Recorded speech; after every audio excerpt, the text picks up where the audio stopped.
All right. Hopefully you have completed your bingo card. And if you have, you can turn it in at the front desk.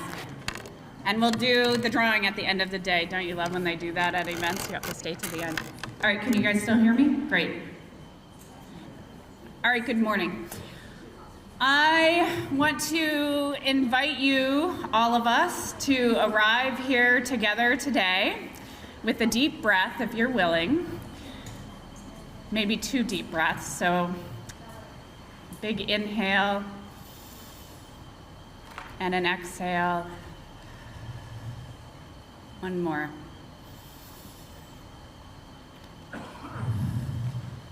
Very good. I'm Sarah Phillips. I'm the chair of the Housing and Homelessness Alliance Board. I also work at the Vermont Community Loan Fund, which is a nonprofit mission lender investing in Vermont's people and communities for nearly 40 years. I want to welcome you to our 2nd annual meeting as an alliance. Go us. Yeah. We have a really full day planned today, and so I want to invite you to be fully present if you can. I know that you've got a lot going on in your life. You can put that phone on silence. You could even turn it off. It'll be okay. To be fully present and be here together with people. I'm going to start with a few introductions, which hopefully everyone knows. But if I can have Frank, Molly, and Grace stand. This is our amazing staff at the Housing and Homelessness Alliance of Vermont. Wearing matching hoodies today, by the way, which is pretty awesome. And also we have board members here today. So if you are on the board of the Housing and Homelessness Alliance, will you please stand also and point yourself out? Thank you. It's actually an incredible board, I just want to say, and what a pleasure to spend an hour and a half on Zoom with you once a month. And other time, because I make them go to committee meetings also. But we had a great group of, and also if you don't have a board member on your bingo card yet, now you know who is, so I just told you that. We had a small group of board members come together with Frank and Grace to kind of think about today and what we wanted people to leave with today and what we wanted to bring to this space together. And one word stood out, which was joy. You might think that's kind of an odd word for an annual meeting, given the times that we're in. There's an awful lot. Ooh, so now I'm loud. I'm going to try and be louder. Is that better? Okay. There's a lot to be really sad and angry about right now. I don't know if you're aware about the world, the country, even Vermont sometimes. We can feel kind of down and out. And some of you I've known for a long time, you know that I really love poetry. And there's a great line coined by a poet, Toy Darracott, who is a Black American poet, who says, it's joy is the act of resistance. And it's beautiful. It's a great poem. It's about a fish, so I didn't think it was really fitting for this morning. But I did want to share a poem by another great poet, Mary Oliver, called Don't Hesitate. If you suddenly and unexpectedly feel joy, don't hesitate. Give into it. There are plenty of lives and whole towns destroyed or often about to be. We are not wise and not very often kind, and much can never be redeemed. Still, life has some possibility left. Perhaps this is its way of fighting back, that sometimes something happens better than all the riches or power in the world. It could be anything, but very likely you notice it in the instance when love begins. Anyway, that's often the case. Anyway, whatever it does, don't be afraid of its plenty. Joy is not made to be a crumb. So today we have a lot to celebrate and a lot to feel joyful about, and that joy hopefully will carry us forward and make us stronger in our work together. And since it's our annual meeting at the Housing and Homelessness Alliance of Vermont, I want to highlight some of our work during the past year, some things that even folks might not be familiar with. We are actually like a really young organization. We're a toddler. We're just learning to walk. I don't know if you're familiar with this. We have some amazing parents, the Vermont Affordable Housing Coalition and the Vermont Coalition to End Homelessness, but we're actually very young. So we've had to be playing with some building blocks this year to do some really basic stuff, because this is a long journey, people. This is not a short fight that we are in. So we did some important things this year. And led by our amazing executive director, we completed a crap ton of surveys and interviews with members and other stakeholders to finalize our strategic plan, which will lead us forward as an organization. We did a lot of work to improve our communications and kind of put ourselves out there, including a brand new logo, which you're seeing everywhere here today, and a new website, which I've promised will be up very soon. And we created some financial and personnel policies. We built a budget. We grew our relationships, get to be known in the legislature, and done some really important work supporting the continuums of care. None of this would have been possible without our incredible board and staff, and of course our members, of which many of you are members who give time and money, very important, to the Housing and Homelessness Alliance of Vermont to support our advocacy and capacity building work. So thank you, and thank you for being here today. And I want to give a special shout out to Frank, who joined us just a year and a half ago. Again, we're a really young organization. When I think about Frank and ways to describe him, I see that he brings an incredible curiosity and kindness and passion to this role, characteristics you don't often find in an executive director, actually. And so I feel really appreciative, Frank, of our partnership and the partnership between Frank and the board as we sort of stumble through these beginning months as an organization together. Stumbling is a big part of being a toddler. And I appreciate Frank's commitment to listen to our members, to continue to grow and improve our work together to solve homelessness and ensure housing for all Vermonters. And so with that, I'm going to end my opening remarks and invite Frank to lead us through the day and offer some housekeeping as well.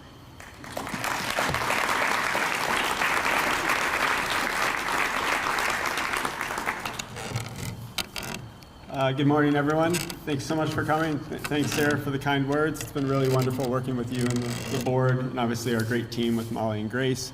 Sorry, let's see if I can make this stay. Can you all hear me okay?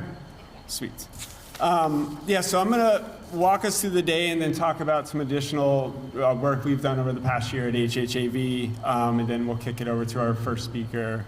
Fortunate to have Gus Seelig here as our first speaker. We're going to talk with Gus about the progress we've made to date. Obviously, as Sarah mentioned, there's been a lot of hardship. I think we're going to continue to see hardship at the federal level. That's obviously going to ripple into state affairs, state politics, and budget cuts, and so we're going to be in a much different fiscal environment going forward. But I think there's been tremendous progress, as Sarah mentioned, and so we'll really learn and hear about that from Gus in a few. We're also going to hear from State Treasurer Mike Pichek about the amazing housing investments that are happening and have happened, will continue to happen, and the path forward that those are creating. We're going to be doing some board member business and electing our new slate of board members. And then we're going to be having a wonderful presentation for our inaugural award in Erhard's honor. And Erhard will be, I don't see Erhard, where are you? Oh. Erhard will be our inaugural recipient of the honor in his name for all the tremendous work that he's done over decades and decades and decades here in Vermont, and obviously impacting our neighboring states and across the country as well. And then we're going to hear from Alex Farrell at DHCD about work that the administration is doing and the administration's plan for addressing the housing crisis. And then I think one of the more important parts of the day, we're really going to dig in on HHAV's policy positions. So I think one of the things that became clear last year, particularly around some of the concerns around, for example, H91, is that we really, as an organization with membership, really need to be clear and articulate what our positions are on various issues so that our members understand what those positions are, can be part of the process for developing those positions. And then we're transparent going forward. And so we've had a subcommittee of the board that's been working over the past 6 or 8 weeks on this, really developing a whole list of all the various issues that could come up in our work, and developing policy positions around those. And so we're going to be sharing those, going over those, and look forward to getting feedback from members about those. And then finally, we're going to conclude the day. One of the additional things that we've really heard consistently is we really need to have a greater presence in Montpelier. And so we're really excited that we've expanded our contract with David Mickenberg and his associate Christina McLaughlin, and so we'll be having a much greater consistent presence in Montpelier going forward. And so David's going to be talking a little bit towards the end of the day, and Christina about what they're foreseeing over the coming session. So excited for that conversation. But I want to build a little bit about what Sarah talked about, just about the progress we've made since we all gathered last year, and I think it was it Barry? And just the amazing work that's been done at HHAV. And so just for those not familiar, we work with some of y'all in the Balance of State side, some of y'all on the advocacy side. So just to kind of give a quick primer on who we are, HHAV, we wear two hats. We're the collaborative applicant for the Balance of State COC, which really means that we staff the COC, which is the continuum of care for all the parts of Vermont minus Chittenden County, and then we coordinate super closely with Chittenden County Homeless Alliance on their work as well. So that's one of our roles, and then the other hat we wear is we are an advocacy organization. So we work at the local, state, and also engage at the federal level around all the various issues that impact housing and homelessness and trying to resolve those crises that we have in Vermont right now. And so the work we've done over the past year, in addition to, as Sarah mentioned, completing our strategic plan and the branding and website the branding that we've shown y'all, but also the website will be hopefully showing y'all in the near term, is just some other basic infrastructure steps. When we met last year at this time, we were technically still staff of CHT. So huge thanks to CHT for filling that really important role. But now we are fully independent. And while it seems like a small thing, that was a lot of work that had to go in to make sure that we had all of the compliance and HR and all the various pieces, benefits, et cetera, to make that happen. So we are now a fully independent 501c3 organization with our tremendous board. We went from our transition board to our permanent board, so we're really excited about the kind of infrastructure that we're building. And I think the infrastructure is really starting to bear fruit in terms of substantive outcomes. And so Sarah mentioned we've been doing a lot of media work. So we've gone from, 2 years ago we had, maybe every 2 weeks we were getting a media hit, to last year we had over the last year we had a media hit on average once a week. And so while kind of quantifying that is not, in a vacuum, is not always great, the impact, we've been really intentional about how we're doing our media work and making sure that we're hitting stories when we need to hit them. What are the narratives that we want to be pushing out? When do we want those narratives to be hitting, like legislative cycle or other things that are happening, and making sure the timing is key. And I think that's really starting to bear fruit. So for example, when you look at where we were going into the session prior to last, on general assistance, for example, we were entering a world where they were talking about creating 5 congregate shelters across the state and really drastically gutting the general assistance emergency housing program, which has been a fundamental backstop to our, we have amazing dedicated shelter providers across the state, but we have nowhere near the capacity we need to address the crisis right now. And so GA has really been that backstop that we need. And so going into 2 sessions ago, we were looking at massive cuts to that program. The governor's budget, was trying to really push cuts to that program. Going into this session, because I think of really intentional earned media work, the governor's budget not only didn't try to cut those programs, but kept them at level funding for where we were at the time. So I think from my perspective, that's a huge value add and benefit of the earned media work that's been happening. In addition, I think we've seen some other really big legislative wins. So, we're not doing this on our own. We're doing this in partnership with a number of great partners. So for example, on the GA work, working with End Homelessness Vermont, Brenda Siegel, and others, I think we're really driving force behind that. On the housing side, we saw a couple of big wins last year as well. We were in a very difficult fiscal environment, and yet we ended up with $2.8 million for the final phase of the Development of Disabilities Housing Initiative that's taking place in Burlington, working with CHT and others to make sure that those funds were available. Also, in addition to the full statutory share of the property transfer tax for VHCB last year, the legislature appropriated $5 million additional dollars for VHCB. So again, working in coalition with a number of our partners, really doing the work that we need to do to make that happen. So that's kind of the advocacy side of our work. And then on the balance of state side, I think that's also where we've seen really big, major benefits to the kind of infrastructure building that we've been prioritizing, really under the leadership of Molly Shimko and the balance of state. So for example, last year, 2 years ago, our score, which is like, so we have to do what's called the Notice of Funding Opportunity, the NOFO grant cycle, to get federal funds to fund the Balanced Estate system. It's a very large grant project, our grant proposal that takes a lot of work. We were actually below the average score 2 years ago, and this year, because of a lot of intentional work that happened, we were 15 points above average score across the country. And so that resulted in tangible benefits for Vermont. We brought in $6.6 million in new federal funds for the Balanced Estate because of that work. And so huge thanks to Molly and Grace for all the leadership in making that happen. And so I'm excited. Obviously, this is just the beginning. As Sarah said, our strategic plan really envisions a multi-year strategy. You know, I think we have to kind of, and our strategy, as we talked about at the last HHEB membership meeting when we talked about our new strategic plan, is really focused on not only building that infrastructure, but have for the long term, but being able to kind of engage in the short term. And so I'm excited to continue working with y'all on this work. We have a lot of work to do, but together we can really shift Vermont and work towards our goal of ending homelessness in Vermont. So thank you all very much. Appreciate it.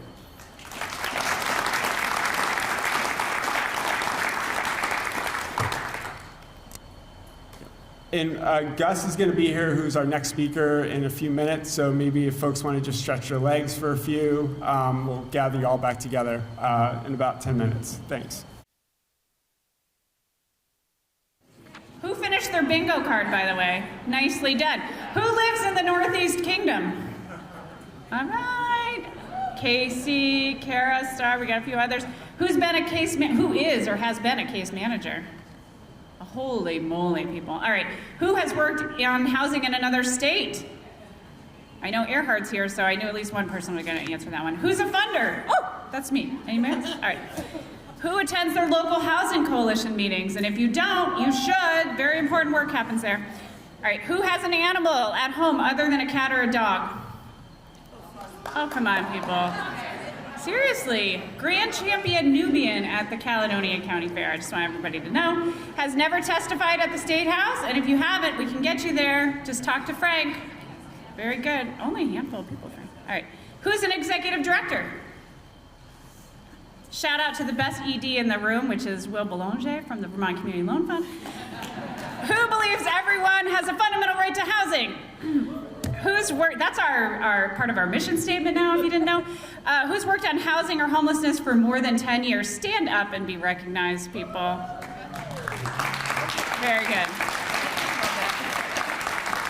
This is hard work. Who's attended a Vermont Affordable Housing Coalition meeting in the past? Oh, all right, very good. Who's a parent to one or more kid under 6 years old? We're so glad you made it here this morning. Very good. Good work. Who's worked on housing or homelessness for less than 3 years? Yeah, all right. Who lives or works in Bennington County? That's like more than 2 hours to get here. Thank you, Roxanne and the Bennington team. Who has a garden or a farm? Very good. All right, and who's an HHAB board member? You already know them. Thank you, board members. All right, I think that we've bought ourselves enough time to welcome the incredible Gus Seelig to come celebrate with us this morning. Thanks, Gus, for being here.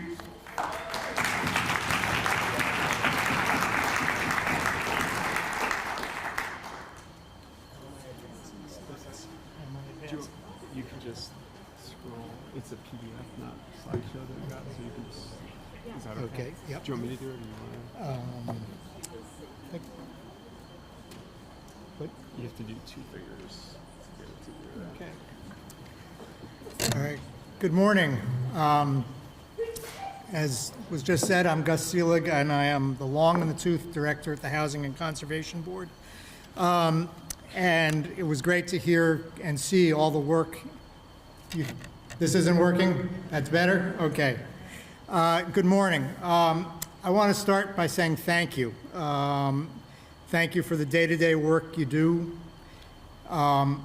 Whether you are building housing, managing housing, working at a CAP agency, delivering services, working to help people who are without homes get homes and be safe. it's all really important. I want to thank you for your advocacy, and I'm going to talk in a minute about the effectiveness of that advocacy that you'll see all over the state, and we'll show you 474 homes and apartments and another 100+ shelter beds that are coming, either just come online or about to come online over the next number of months.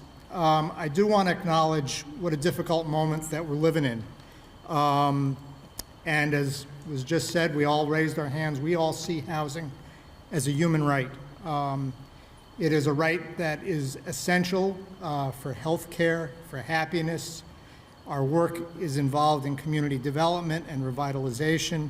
It's involved in, but more than anything else right now, what you're doing, in the words of a one-time presidential candidate, Jesse Jackson, keeping hope alive. And how important is that in this really, really hard moment for our country?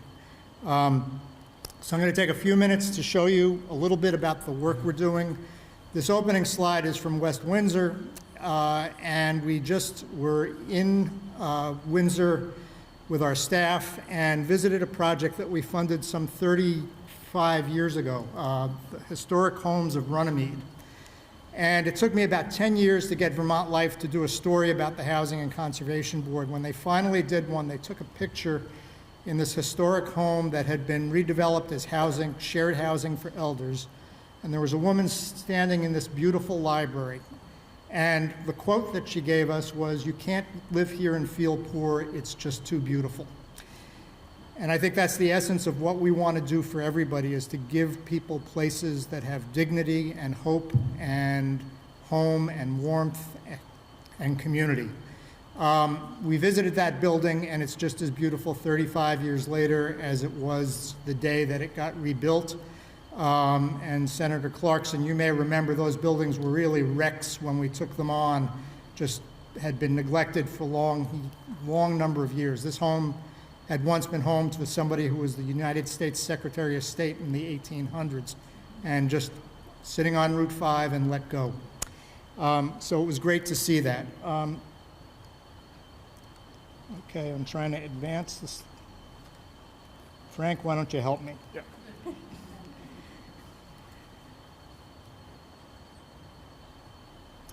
A little bit about VHCB. Here's our statutory purpose. I'm not going to read it to you today, but in the town of Putney, we have helped get recreation assets across 5 towns and a 26-mile hiking trail. We've revitalized the village store, and this year, after a long permit appeal, the Wyndham Windsor Housing Trust broke ground, and we're building 25 affordable homes. And right next to it, in terms of this dual mission, because of Windsor's generosity to the community, we're maintaining a 1-acre community garden that the residents in the community will utilize long into the future. And I'll talk a little bit, not a lot, about the conservation parts of our mission as we go through this, because they really contribute to housing.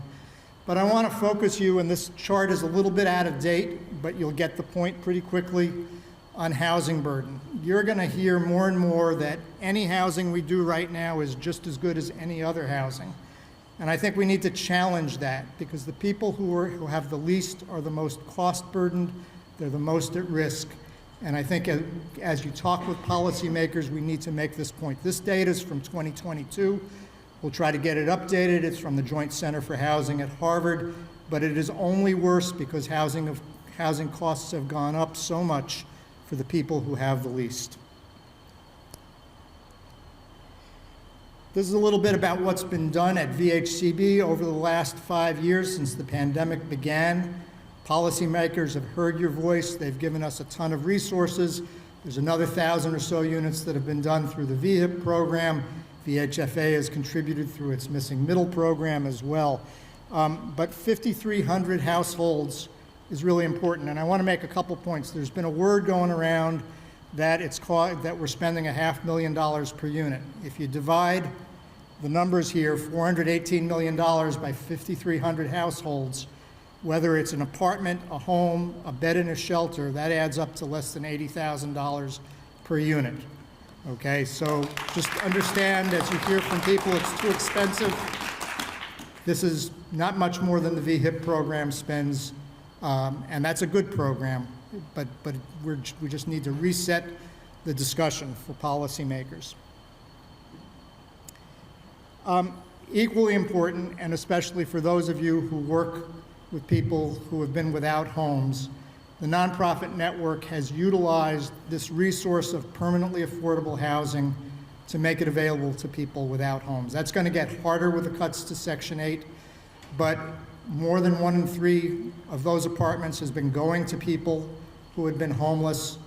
And over the course of the pandemic, we will soon cross 1,600 households that were accepted when other people were turning them away into that portfolio as vacancies occurred. So that's an enormous achievement from our housing network.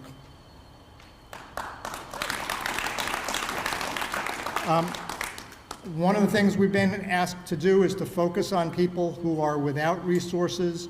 One of the places has been farm worker housing. The Champlain Housing Trust has just done a tremendous job standing a program up that's going to help about 300 farm workers so far. A really important, critical part of our mission. A connection between housing and conservation, just for a moment. You're looking at Melrose Terrace in the bottom left picture. That's what it looked like after Tropical Storm Irene. Most of those buildings have been taken down. There are a few left in a higher elevation, and we're actually going to get an application to revitalize them very soon. Relocated people over by the high school in Brattleboro as a result. Tri-Park, just down the road from Melrose Place, flooded in 2023. The Detman Bridge, named after its Tri-Park's organizer and longtime director of the Burlington Housing Authority, Paul Detman, had its moorings under, just really bridge needed to be rebuilt. This year, 19 people are going to move to higher ground in Tri-Park in zero energy ready mobile homes. So that's another victory for all of us. The other picture you're looking at is 12 acres that Sir Sosimo Lumber owned in downtown Brattleboro, where the floodplain has been restored, and that's going to make the whole community safer. So it's one of the ways we're connecting our housing and conservation work. This is surrounded by a neighborhood of folks. It'll be a park for them, but it'll also be a place where the whetstone, David Dean once told me the whetstone's a dinky little brook, but when it pours too much, it does huge amounts of damage. Melrose had flooded 4 times in the 10 years leading up to Tropical Storm Irene. So this work's important too. Need to say a few words for those of you who are newer about permanent affordability and why that's been our policy. It's written into our statute, and why it's so critical. It does 3 things that we think are really vital. The picture on the left is Copley Terrace. It's a 40-unit elderly development in Morrisville that's close to 40 years old. Copley, like most health institutions, was really struggling for staff. Somebody on the board had the bright idea that they could empty that out and provide nurses a place to be. There are a lot of rules to Section 8 housing, and they found it would be very difficult to make that transfer, so this year Evernorth has bought that property and folks will not be displaced, which is what would have happened. So the first thing about permanent affordability is people do not get displaced from their communities, right? It's their home. They get to stay there. They don't get to be victimized by a gentrifying market. The second picture in the middle is Cambrian Rise, and again, a housing and conservation connection. Eric Farrell, the developer, this is the old Catholic diocese in Burlington, for those of you who don't know that part of the state, 32 acres, could have put up 10 starter castles there. Great views of the lake, great views of the Adirondacks. He would have made his money. He decided he wanted to do something different. There was a huge amount of community opposition until the Vermont Land Trust helped the city acquire 12 acres along the lake and turn it into a public park. We're in the midst of building a 1,000-unit neighborhood here with 200 units because Burlington has a policy of inclusionary zoning being permanently affordable. And that includes this will be the most mixed-income neighborhood in the state of Vermont with affordable housing right next to multi-million-dollar condominiums. A great victory for housing and conservation. The last photograph is Northgate Apartments. The reason the board was created was to help save projects like this all over the state. The largest rental development the state's ever seen as affordable housing, 336 homes. We spent $2.9 million, real money in 1990, to do a $23 million deal. Anybody want to guess what it would cost to replace Northgate today if it was time limited and you could just cash out the investment? Think $170 million. Probably need a public subsidy of 60 to 70 million. So permanent affordability protects the state's investment for the long term. It goes from one generation to the next. We'll talk about that a little bit in terms of home ownership in a few minutes. So impact, we're going to go quickly here through this because you don't want to hear from me all day long.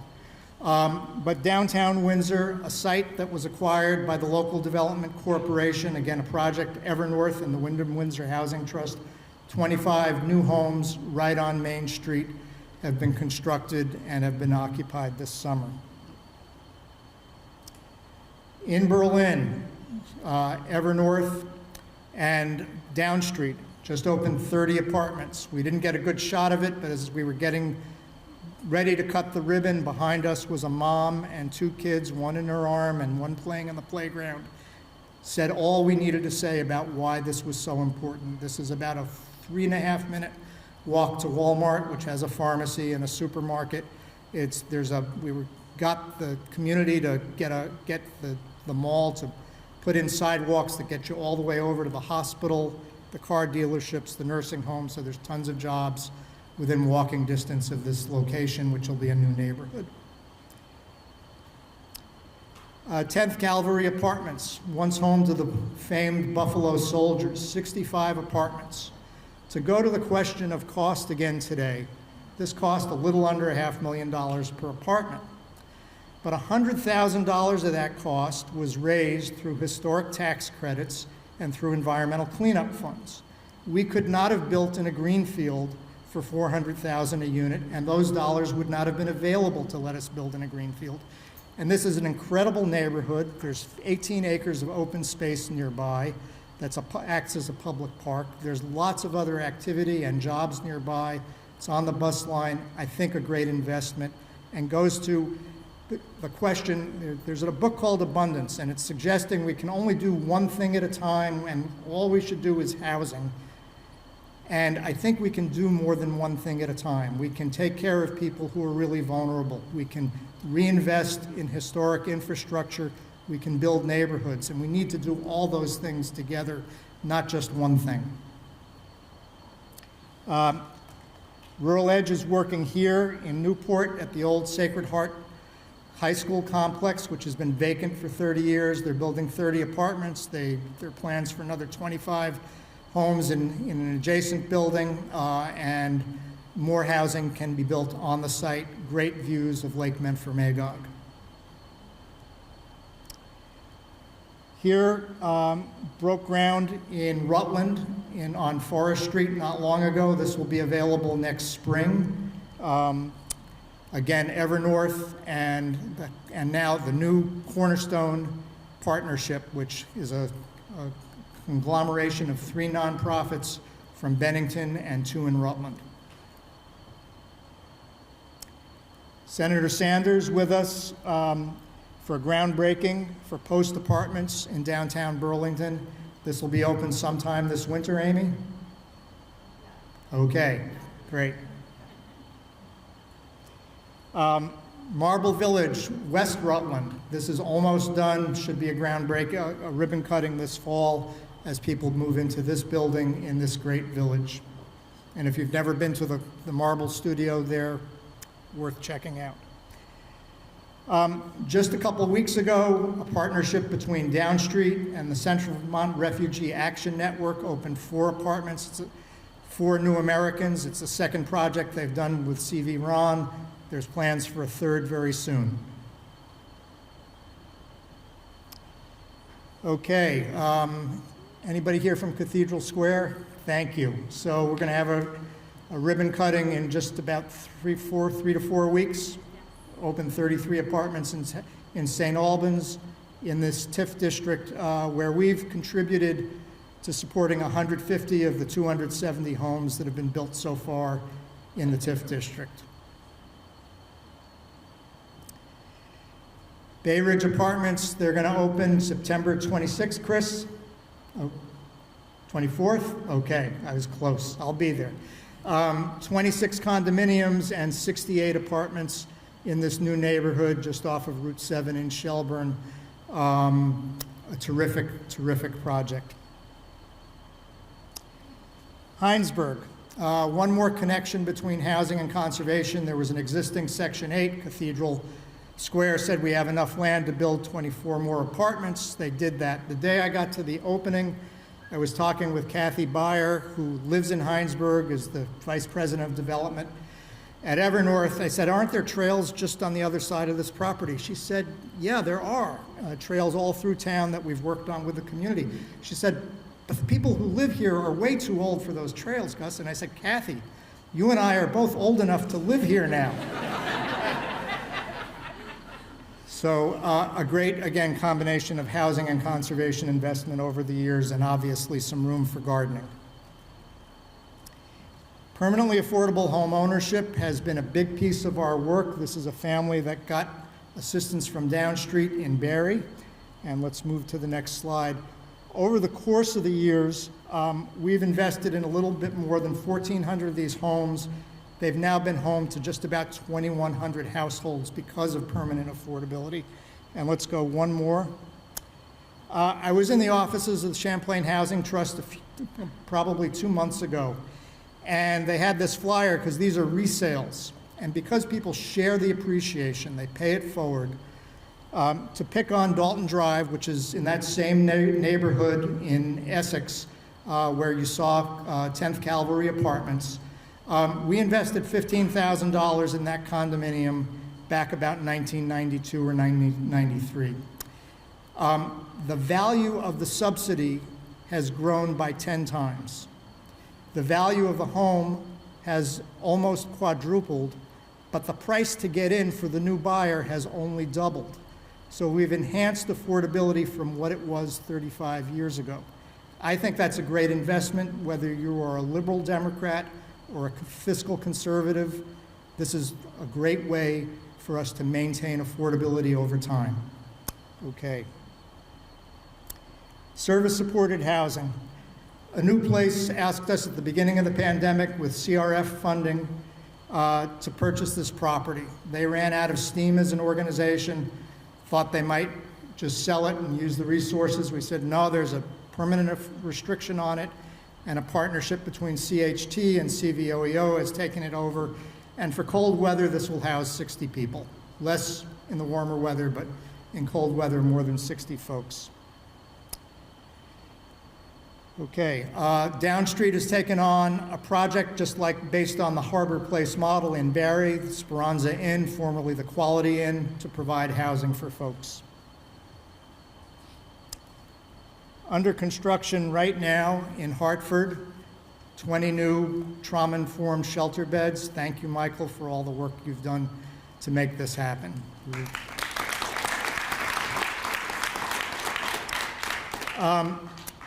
Just got some funds from AHS. They've asked us to be the administrator, and we're working with them and Spectrum and CHT on this new shelter for youth in St. Albans, which I think is now open. Let's keep going. And then finally, in Brattleboro, Groundworks is due to break ground this month, I think. We started last week. Last week, great.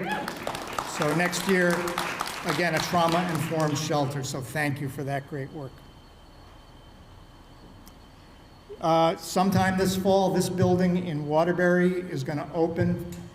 It will include housing for people who have been without homes. It's also going to include a partnership with Upper Valley Services for 3 people with intellectual and developmental disabilities. And let's move one more. About 3 weeks ago, we were in this very building and then walked about 10 minutes from here, 5 minutes from here? Okay. To a house that was owned by a one-time VTC professor with beautiful gardens.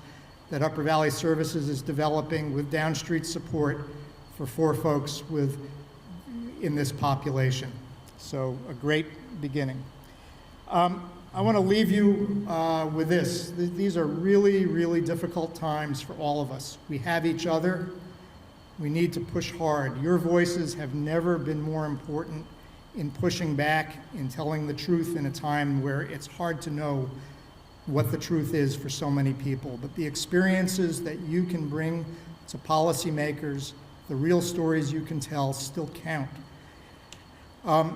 Some time ago, I came across a speech that was written by the historian Doris Kearns Goodwin's husband that became known as the Ripples of Hope speech. It was delivered in South Africa in 1966 when Nelson Mandela still was going to be in jail for more than 2 decades.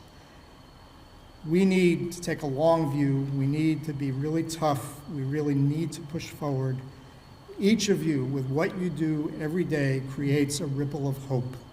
And thank you for doing that. I just also want to note, and I think he's up next, Mike Pichek is here. We spent probably about $75 million on the projects that I just showed you. Mike has been the most creative, forward-thinking treasurer I've known in 40 years in doing public policy. His office invested about $5 million of loan dollars into these projects as well. So thank you very much, Mike, for your work as part of this conspiracy of goodwill that all of us are taking part in. Thank you so much for what you're doing every day.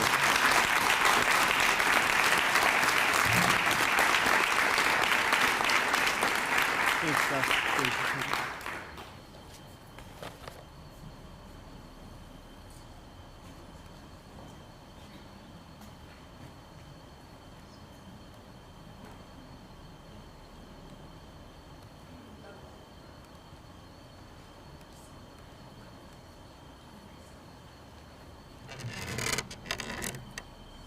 Thank you so much, Gus. Really appreciate you carving out time on your super busy schedule to be here and talk about all the progress we've made. And before we turn it over to Treasurer Pichek, I just wanted to quickly note too, Gus talked about some of the funding that the Treasurer's Office has been able to provide. And I talked a little bit earlier about all the funding that we were able to secure with our advocates, partnership with our advocates last year. But I think it's also really important to remember that none of this would happen if we didn't have legislative champions. And so I really want to thank Senator Clarkson for being here today and for your leadership on the main committee of jurisdiction in the Senate. So thank you. We would not happen without you. So Mike Pichek is Vermont's 31st treasurer. As treasurer, Mike is focused on making smart investments that lower costs, strengthen Vermont's economy, and give every Vermonter a fair shot at success.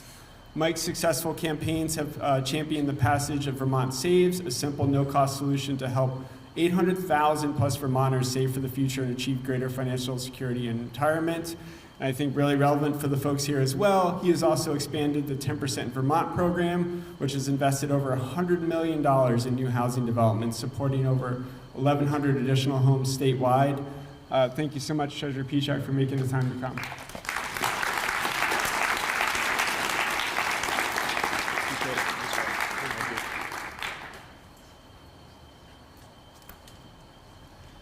Well, thank you very much, Frank, and thank you for the invitation, and thank you so much for being here.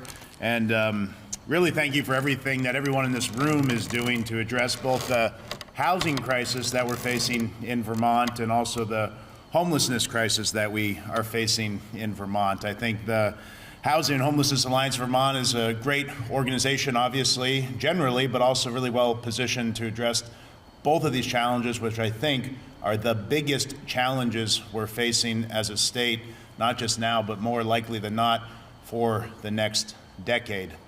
But I want to talk a little bit first about why, I'm interested in this work and what got me into public service and sort of what my vision is for when I think about an issue like housing and homelessness or any issue that's confronting Vermont. And for me, it all starts back to where I came from, where I grew up. I think I saw Peter Elwell in the room in Brattleboro, Vermont.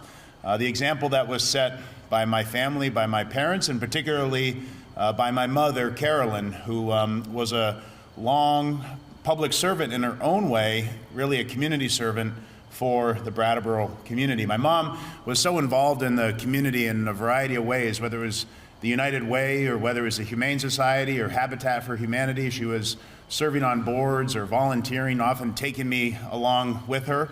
But it was about 42 years ago when she helped fund St. Bridget's Kitchen, which is a food kitchen in Brattleboro, a soup kitchen that helps serve vulnerable people in our community.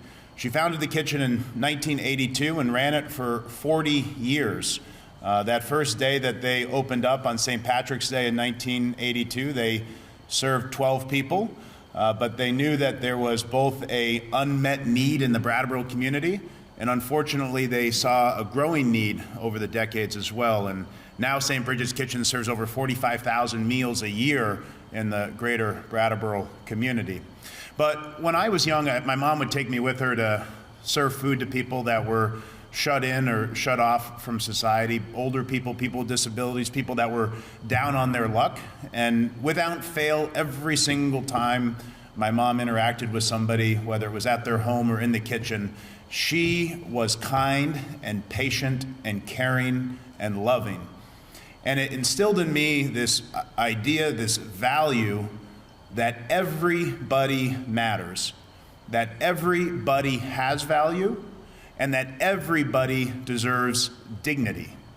And I think that is the very high standard that us, as community members, us as policymakers, us as politicians, need to live up to. That's the very high standard that we should set for ourselves to build communities, to build an economy, to build a Vermont where everybody matters.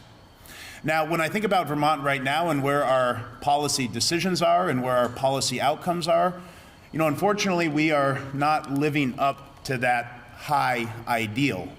If you just think back about this past decade and think about the issues of homelessness and housing costs and healthcare costs and property taxes, they're all significantly more challenging today than they were a decade ago. They're all significantly more expensive or larger than they were a decade ago. The issue of homelessness, 1,500 people were homeless in the point-in-time survey in 2015. 2015, 1,500 people. It was actually a decrease from the previous year.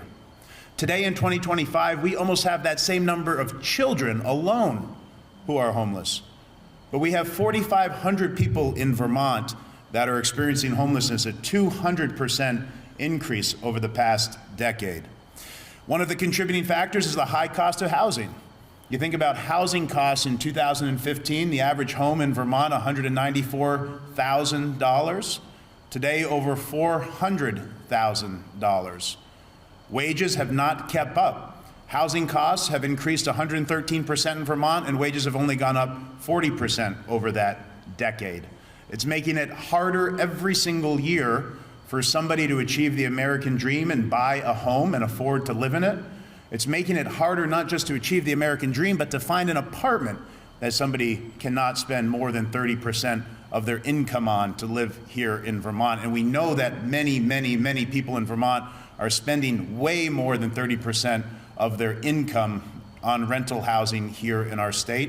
And when that happens, you just don't have the ability to save for your future, for retirement. You're on a path to have a less dignified retirement. You don't have the ability to save for education, whether for yourselves or for your children. You don't have the ability to have an emergency savings account. So when a small crisis turns into a major life crisis, you cannot prevent that from having an emergency savings account. So the cost of housing clearly and extremely up over the last decade. Healthcare costs, certainly also contributed by our shortage of housing, are up dramatically in Vermont over the last decade. In 2019, Vermont was an expensive place to get healthcare. We were 25% higher than the national average, but today we're 140% higher than the national average. Premiums in Vermont are 4 times what they are in New Hampshire. And it's a state, New Hampshire, that is older than Vermont. So it's not simply a factor of our demographics and our age. It's something more profound and deeper going on in our society, our economy, and here in Vermont. Similarly, all of these things contribute to the higher cost of owning property. Property taxes have needed to go up over $1 billion over the last decade to keep up with the cost of healthcare, the cost of education. Property taxes have gone up year over year as a result. And you think, what is the common denominator of these things? Homelessness increasing, housing prices going up at rates that wages won't support them, healthcare costs going up to such a great degree that it's making healthcare less accessible, not just less affordable, but less accessible. What is it that's making property taxes go up by double-digit numbers, by over $1 billion that we need to raise over the last decade? In my opinion, it's the serious and critical shortage of housing that we have in all of our communities, but generally across Vermont. When we don't have enough housing, we just quite simply don't have enough places for workers to live. A home is a place where a job goes to sleep, right? We don't have enough room in our economy to make space for other people. We don't have the ability for a business to expand, to grow, to bring in more revenue, to support the state of Vermont so that we can make the important critical investments that we need to make for our future in our state. So when I talk to a CEO or an executive director of a nonprofit, they will continually go back to the dramatic shortage of housing as something that's holding back their business or holding back their organization. They'll say they would like to expand, they'd like to make a second location, they'd like to do more with their organization or with their business, but they simply can't because they can't find the workers, because those workers can't find the housing. And it's clear to me that it's our #1 economic issue in the state. It's holding back, the shortage of housing in Vermont is holding back the full potential of the Vermont economy. And it's a problem that's been getting worse year over year over year. But I think it's also important not to frame it simply as our top economic issue, because it's also our top social issue as well. I've touched on the serious increase in homelessness. Vermont's the 4th highest rate of homelessness in the country. The shortage of housing is having a direct relation to that increase in homelessness. There was a professor that wrote a book called Homelessness is a Housing Problem. We had a webinar in our office a couple of summers ago where he came and talked virtually about this problem. But he looked at a whole host of cities across the country and looked at a whole host of factors to try to determine what is it that drives homelessness. And it wasn't the weather, it wasn't benefit structure, it wasn't even the wealth of a particular community. It was simply the availability of housing and the cost of housing. When a community had less housing and it was more expensive, they had more homelessness. When a community had higher vacancy rates and lower cost housing, they had less homelessness relative to other places across the country. And what were the statistics that we have here in Vermont? Not enough housing, and housing that's too expensive, driving our homelessness rate. And when you don't have enough housing, you cannot have enough housing for policies like Housing First, for treating people that are struggling with mental health issues or people that are struggling with addiction. There's no place to help them get stable and better. So it's contributing to these challenges that we're seeing on our streets and in our communities because we don't have enough housing. And that healthcare cost increase that I mentioned, that's directly tied to the shortage of housing as well, both on the cost and on the accessibility issue. There was a CEO that said this line recently at a housing event we were at, and I think it encapsulates the problem really well. She talked about the fact that every time she gives an offer to somebody in her hospital to come and work there, they often come back and say, boy, I could work almost anywhere in the country, and at the salary you're offering me, it actually is much more expensive to work here in Vermont than XYZ place across the country. If you could increase my salary by $20,000 or $30,000 or $40,000, then it would be comparable to XYZ place somewhere else, and I'd be happy to come to Vermont. And that hospital CEO says they're always left with this challenging conundrum. Do I say no and make healthcare less accessible in Vermont? Or do I say yes and contribute to the rising unaffordability of healthcare in our state? But underlying all of that, the fundamental issue is that that person has to make that decision because we don't have enough housing and because housing costs are too expensive for what they need to be in our state. So when I think of this and when I talk about it, regardless of who I'm talking to or what the scenario is, I always want to frame it as housing is our number one economic issue and it's our number one social issue. Because in that way, almost any policymaker, any elected official, any leader of a community should want to tackle an issue that is both our top economic issue and our top social issue. And we desperately, desperately need to get leadership of all sorts on the shortage of housing. And we've made progress, no doubt, but we have so much more to go. And when I think about what is it and what do we need to do to sort of make the vision that we have of housing that will support a growing economy, support a growing middle class, reduce the amount of homelessness we're seeing in Vermont, reduce the cost of housing, reduce the cost of health care. You know, certainly we need to build more homes, but I honestly think we have to continue to change more hearts and minds too along the way. I think this idea of change and this idea of change management as a state is something we really have to wrestle with. You know, when folks in Vermont say, I don't want things to change, I like to point out we are constantly changing. Those stats from the last decade are showing that things are changing. Homelessness is getting worse.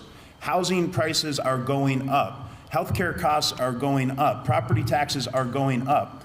We are in a constant state of change. The question is this change that is good or is this change that is bad?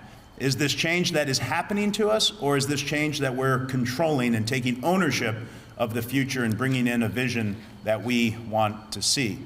So we are always changing, and we need to be changing for the good in an intentional, proactive way. And that is a message and a vision that we need to continue to tell all policymakers, all local leaders, anyone that has a stake in this game, including Vermonters themselves. You know, there has been some progress, though. Kevin Chu, who's from the Vermont Economic Futures Project, he does a survey that asks people, do you think we should have more housing in Vermont? Do you think we should have more housing in your town? Do you think we should have more housing in your community? And previous surveys, the number would decreasingly go down as it got closer and closer to somebody's home. And it would be under 50% when the question was asked, should we have more housing in your neighborhood? But in more recent surveys, those numbers have all gone up, including over 50% of people responding to, yes, we should have more housing in my neighborhood. So we are making what I think is the most important progress, which is the hearts and minds of Vermonters, that people will say, yes, not just we need more housing in an abstract way, but yes, we need more housing in my town, and yes, we need more housing in my neighborhood, because we need more people here to be able to live and afford to be in Vermont. You know, we have a beautiful, beautiful state that has a lot of advantages, in my opinion. Our communities are an advantage for us. We have great communities that care a lot about each other. I think that was on high display during the pandemic when we looked out for each other. We followed the advice that was being provided because we knew the sacrifices we were making were benefiting the neighbors who we know and care about. A lot of other places didn't know their neighbors. I heard a joke the other day that said, you know, when people said stay within 6 feet from each other, that in Vermont, we said, that's a little close. That could have helped us as well. But I think it was our caring for our neighbors and our sense of community. And you think about the natural beauty of our state as well. We're a beautiful state. We have beautiful and abundant outdoor recreational opportunities. Those are real advantages that you can't just make overnight or take from another state. But we need to be able to afford to live in our state. And it starts and ends, in my opinion, with housing. So one of the things we've done in our office is think about how can we contribute to the solution to this problem. And we had a program called 10% in Vermont that was focused on economic development. We could invest up to 10% of the state's cash on hand into economic development. So when I became treasurer, I had visited every single town in Vermont, all 251 towns at the time, but then they added a town while we were engaged in that. So now 252 towns. But every town, there was a very similar conversation about what was going on in the local community. The town clerk would say they're really busy because people had been moving to their community and they were doing a lot of land transactions. And you'd ask them about that. Who's moving? What's that look like? They say they're people moving from out of state. They're paying with cash. They're paying above the offering price. They're bringing their job with them. They're bringing kids with them. So a lot of the things we wanted to see, people moving here with young families, people that were higher income earners, high wage earners, helping our tax base, helping bring in more revenue so we can make the investments we need. But it increased the cost of housing dramatically. And this was all happening at a time when the cost of materials and the cost of labor was going up dramatically, and also interest rates were dramatically higher than they were at any recent period in time as well, making a really hard and challenging environment to build more housing. So this 10% in Vermont program, we said, okay, I think we can expand this program substantially. We have a lot more cash on hand now than we did previously. I think we can make $100 million available for new housing. And I think housing should be the focus, because nothing could be more important to economic development than building more housing. And then the third thing we did is we said, we also think we should be offering the loans at a below market interest rate. So we could put the money in the bank and get more money into our treasurer's office, or we could lend out these loans at a below market interest rate to ensure that the benefit is being felt in the communities all across Vermont, and not just for this year or next year, but for generations to come as more housing is being added in communities where it wouldn't have been built otherwise. And that's the decision that we made. We said we want this money to be out in the communities, benefiting those communities, building more housing for the people that are living in those towns now, and for the next generation of folks moving to those towns as well. We've deployed about $84 million with another 20 or so million ready to be committed this fall. We've supported the creation, or at least leaving online, over 1,300 units of housing across 20 plus different communities in Vermont. There are countless examples of a community or of a project that said, you know, we would not have been able to go forward because our program was designed before the pandemic, before the cost increases that occurred. And at today's interest rates, we wouldn't have been able to finance those additional costs and make the project work anymore. So the fact that we could get low interest rates from your office meant the project could go forward. That was the case with a senior facility in Vergennes that is now adding over 60 units of senior living in downtown Vergennes, freeing up not just more units there in downtown, but as people are moving into that facility, freeing up homes throughout the Addison County community. It was the case for a project down in Putney that had been delayed because of land use issues for a lot longer than they wanted to be delayed, and costs kept adding up, and they couldn't finance their new project at the higher interest rates. So that gets us to another point, which is, you know, not only do we need to make these investments in housing, but we need to make sure Vermont is the easiest place in New England for us to build housing, that we can build it quickly, we can build it with less cost, so that we can build more of it, so that we can solve these challenges that are confronting us head on. We need to confront those challenges head on by making Vermont not just a place that prioritizes investing in housing, but making it the easiest place to build housing as well. Our dollar will go further if we can do that. We liked investing in all those projects I talked about. We liked making sure that they could go forward. We liked making sure the Putney project was online. But we also would have liked if they didn't need our money because they had been built earlier, because they didn't face land use issues, and that our money could go support additional units that were coming up along the way. So it's not just about the investment, but making the most out of our dollars that we spend when we're building more housing.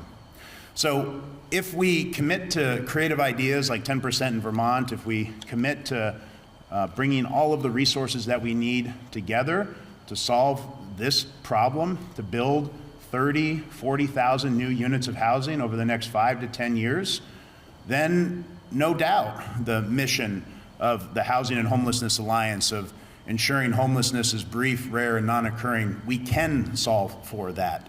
We can end family homelessness. We can bring down the cost of housing. We can bring down and stabilize the cost of health care, but we need to build those homes in order to do it.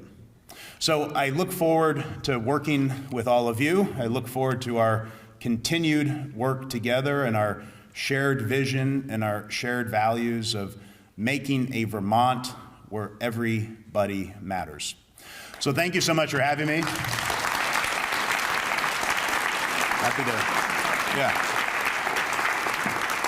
Happy to take some questions as well.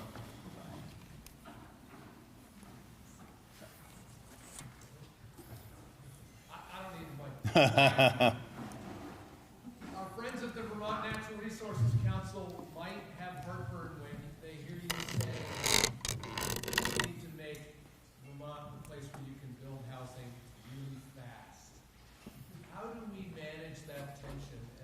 And comment, if you would, on the line, the trope that the regulatory burden is too hard, Act 250 is too difficult, permitting is too difficult. But that's why we have a beautiful state. Right. So how do we manage that tension and get over it? Well, I think it's, you know, People stand up and introduce themselves. Sorry. nice, Allison. I'm Kevin Ellis. I'm the chair of the board at Downstreet Housing for Barry. More importantly, the executive director, Angie Harbin. When you say you want to make Vermont the easiest place to build housing, our friends at the Vermont Natural Resources Council are going to have a little heartburn about that. And we need to manage that. And everywhere we go, every time we're trying to build something, the private developer is in my ears saying, well, Act 250 is too hard, and you affordable housing people are getting all the subsidy, and you have to make it easier for us so we can make profit, et cetera, et cetera. How do we manage that tension and get over this trope that permitting, regulatory infrastructure, and Act 250 are getting in the way? Yeah, no, it's a great question, Kevin. And you mentioned earlier too, like what makes Vermont great is its beauty, right? Like that, and that part is important to maintain. I mentioned it's really Vermont's advantage, our natural beauty and our outdoor recreational opportunities and the like. But, you know, we have to be real that Vermonters have to be able to afford to live in our state. If we don't build more housing, it's going to be a Vermont for a certain type of the population or a certain percentage of the population, higher income earners, wealthier people, people have second homes here. It'll become a place where people spend their time and vacation and enjoy.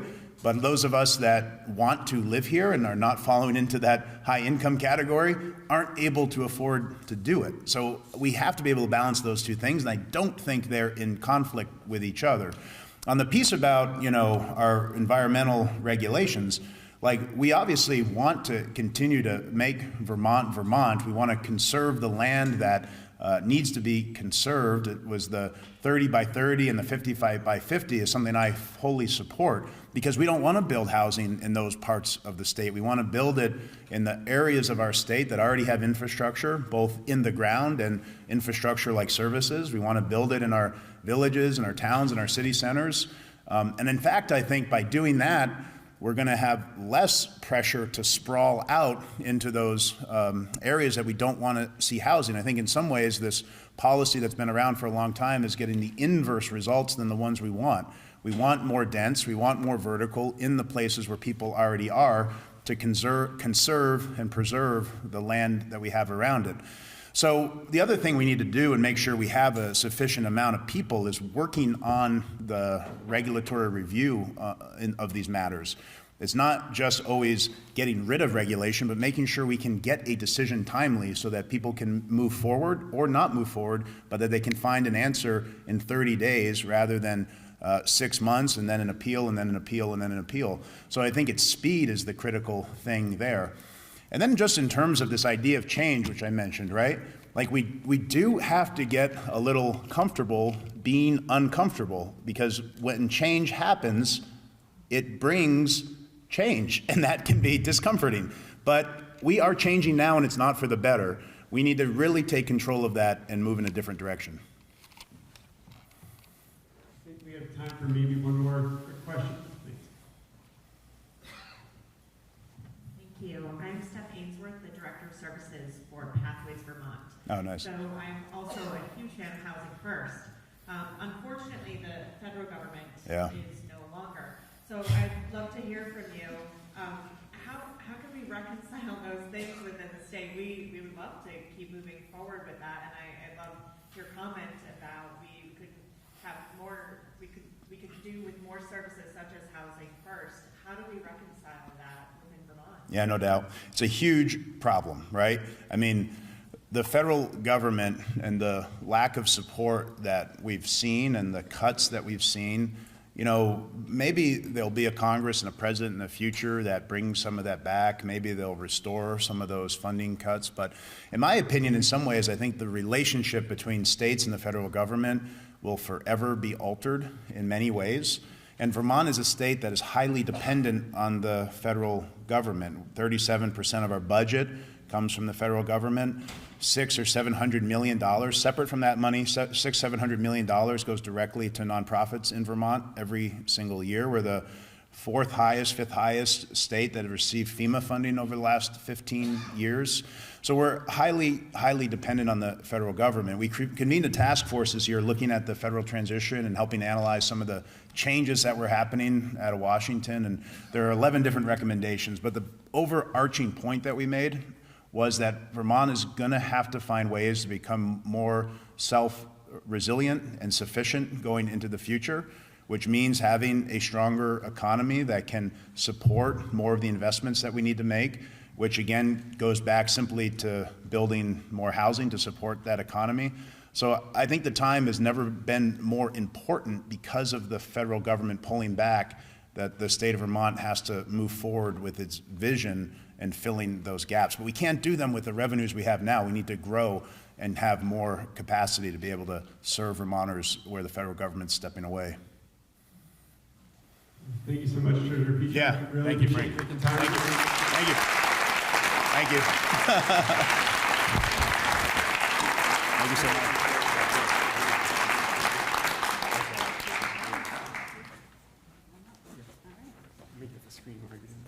Great. Thank you again, Treasurer Pichak. And when I look and see where those investments from Vermont's funds through the Treasurer's Innovation and Leadership have gone, I look and see projects that are having transformational impact in Vermont's communities and for the lowest income Vermonters as well. And I just want to call out how critical and important for that is, and appreciate his leadership and listening to us when we make that call. So I stand between you and lunch with a very important business of the day. This is our actual, only official business as an annual meeting, which is our board elections. I want to just call out that our board is uniquely structured in that we are a board made up of members of our organization. And our board is elected by our members. So when you checked in this morning, you checked in perhaps as the voting member from your organization or as an individual. And so do you have a card? Some of you have a card, a voting card. Very good. Okay, that's the first step. You with a voting card are allowed to vote. That's how that works.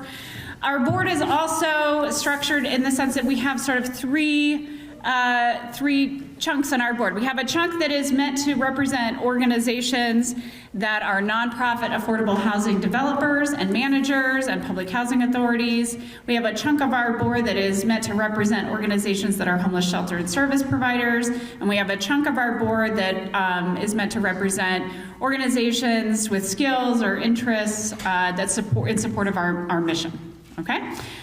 You, on your tables, I have provided a board roster that includes a number of board members who are up for re-election. As Frank mentioned, last year, we went from our transitional board into our permanent board, and a chunk of those members are up for re-election. So I just want to call out and name those folks that your board has put forward as nominees.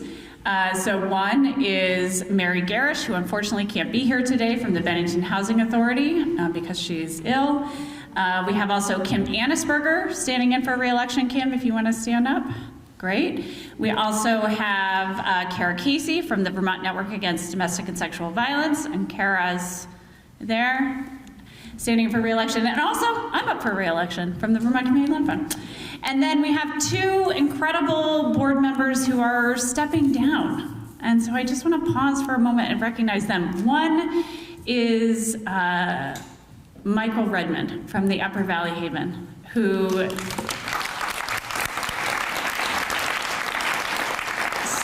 our organization through the merger conversations and transition, and then on this new board, and helped give birth to this organization.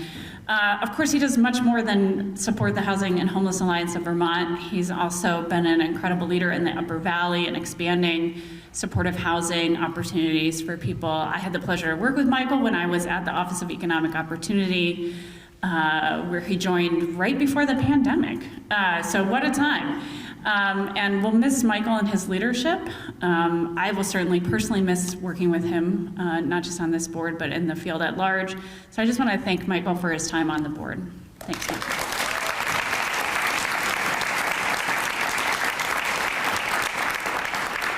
We also have stepping down Marion Major.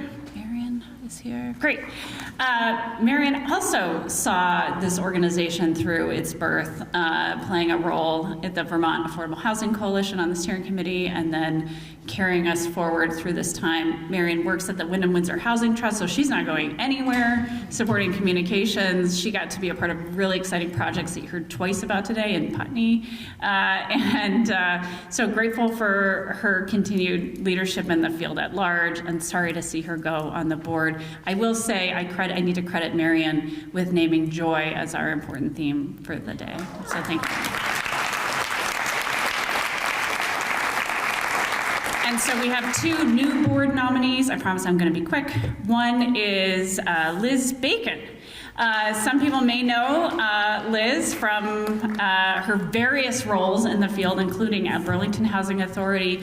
I met Liz when she was working at the Department of Corrections, doing one of the coolest jobs in the Department of Corrections, which is supporting reentry housing.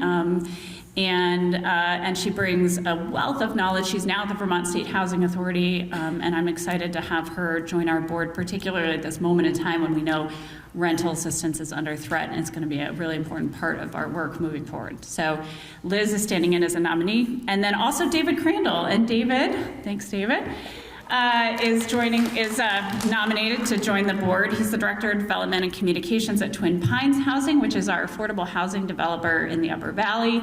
And Twin Pines straddles both sides of the river. What an incredible organization to deal with Vermont and New Hampshire politics and policy. But I think we're actually going to be stronger as a board for having that experience and knowledge as well. And I'm excited to perhaps bring David onto the board once you all hopefully vote to approve our slate. So with that, let's see. We are going to forego Robert's Rules of Orders because no one says that we have to use them. So I am just going to say we're going to move forward. Frank's looking at me. Frank, do you want me to do Robert Rules? Okay, all right, great. I'm just going to move forward with a nomination for our slate of board members. And I'll just call for a vote and say all those in favor, you can raise your card, your voting card in the air, please, thank you. Okay, all those opposed? All those abstaining? Great, we have our new board for the next year, thank you.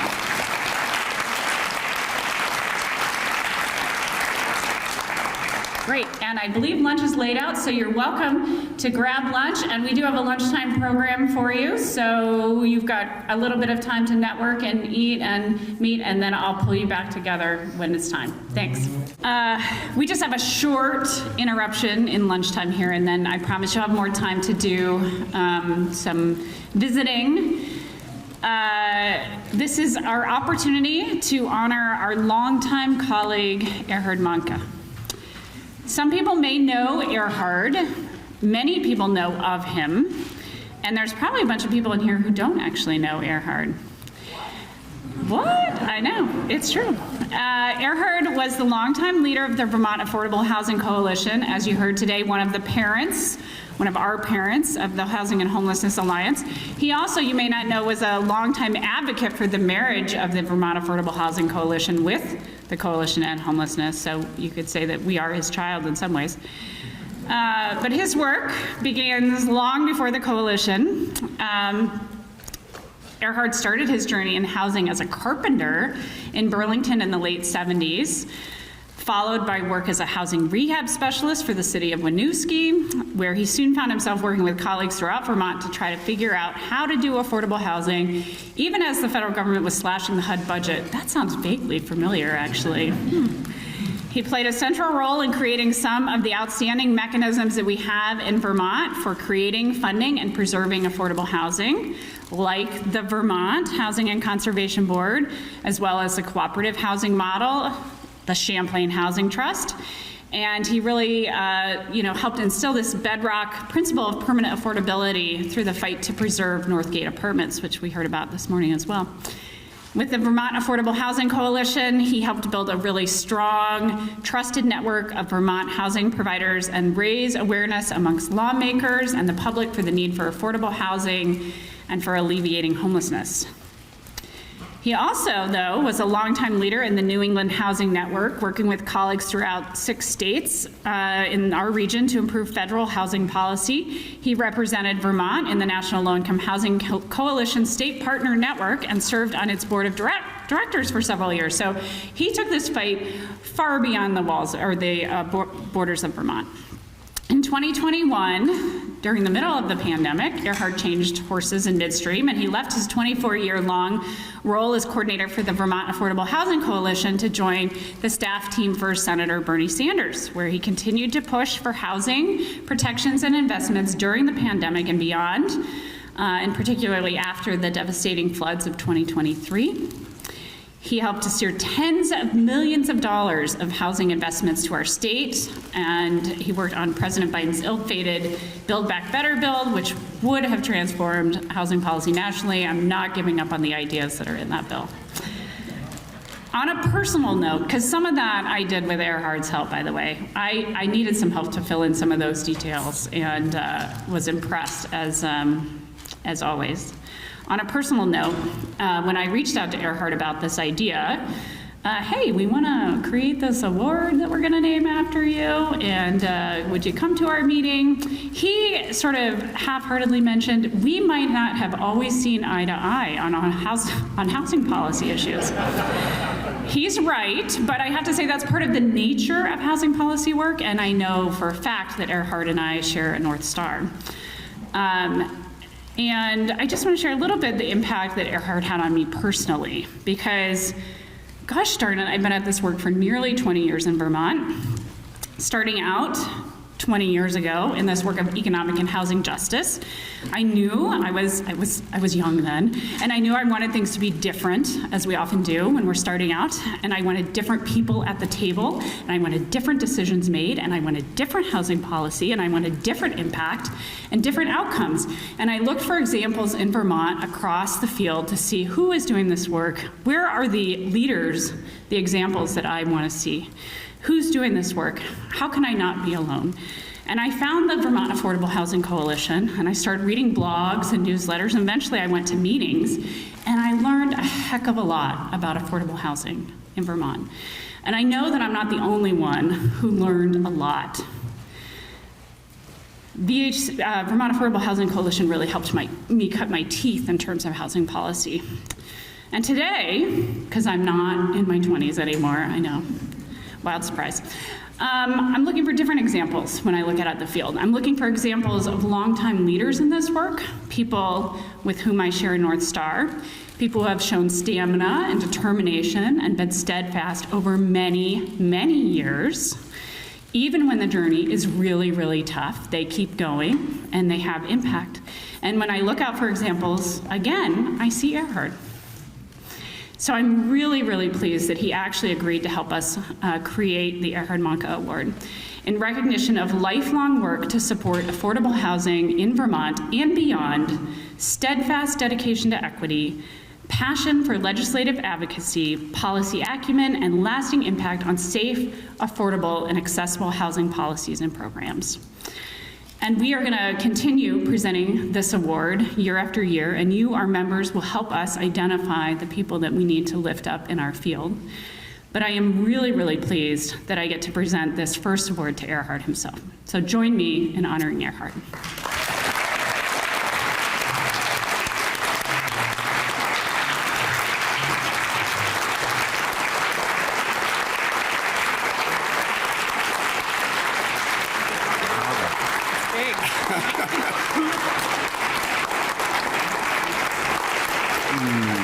Thank you so much, Sarah.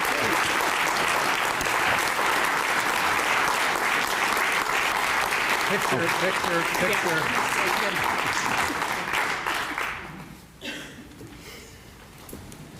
Kevin, always the journalist, huh?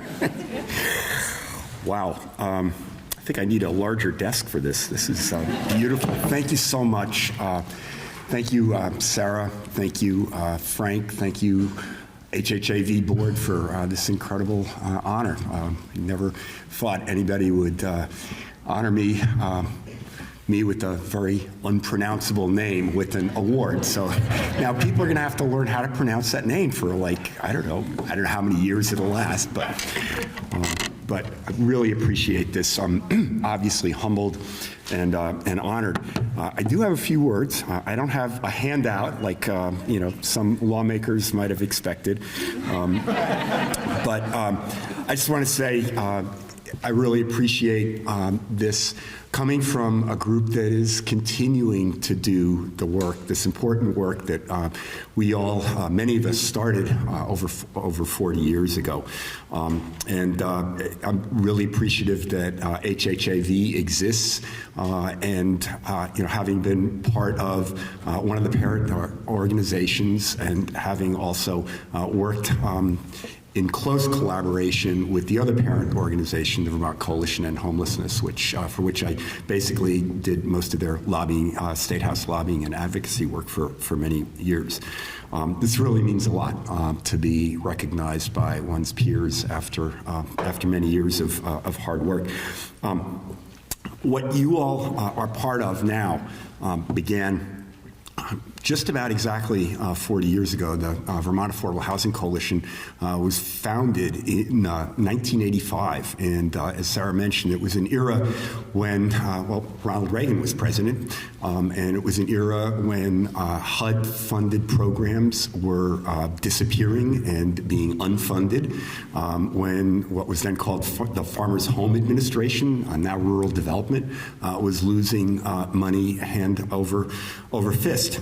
And what I think of now as a lesson from that time, which I think was probably the darkest time at that point that many of us had seen, what I think the lesson we can take from that now is, as Gus said, we have to keep fighting. We can see light grow out of darkness. And that, to me, is the important message from 40 years ago that we really need to carry into this moment. It's sort of, it's maybe a cliche, but I think everybody knows the old yin-yang sign, where you have like a tiny point of light within the dark field. And I think we're at a moment like that. I do think the light will grow again. And you all are really going to be absolutely key in making sure that happens through your advocacy. I never forget that individual stories and individual voices are incredibly important. And I think of many of the people that have done this work for many years, some now retired, some like us, not yet retired. There's so many different people that could have had an award like this named after them. I won't go through the names, but they're really, folks who've been involved in this work know who they are. I'll mention a couple. Brenda Torpy is one. Polly Nickel, who was with the Vermont Housing Conservation Board for many years. Some that even folks who've done the housing work for many years may not know, Edna Fairbanks Williams, who was the longtime board director of Vermont Legal Aid, and was probably one of my mentors and one of the people that I looked up to the most. She was a very low-income Vermonter living in based in Addison County, and she was the longtime director of the VILIAC, what was known as VILIAC, the Vermont Low Income Advocacy Council. There's so many more folks that have contributed over the years to the conspiracy of goodwill that Gus always talks about, and you guys are going to continue to carry that on, and so that's both a responsibility. I hope it's not a burden, but it's also something that should bring joy.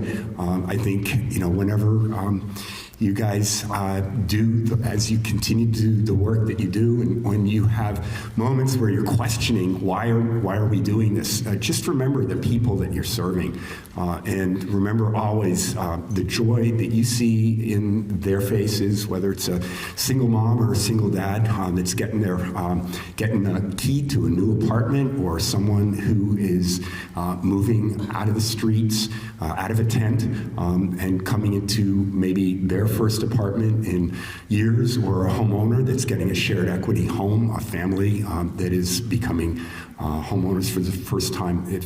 Just remember the joy that you see in their faces when they get the keys to that place. That's what has always motivated me, and I hope you all don't ever forget that impact that you all will have collectively. So, thank you.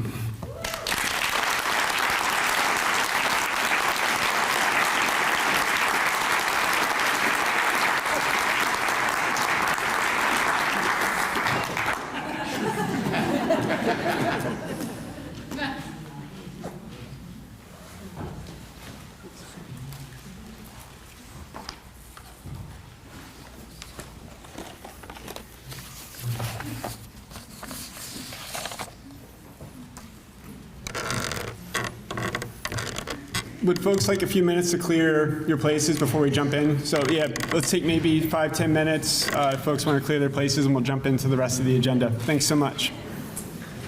So we're really pleased today to also have Alex Farrell with us, who is the Commissioner of the Housing and Community Development Department with the state of Vermont.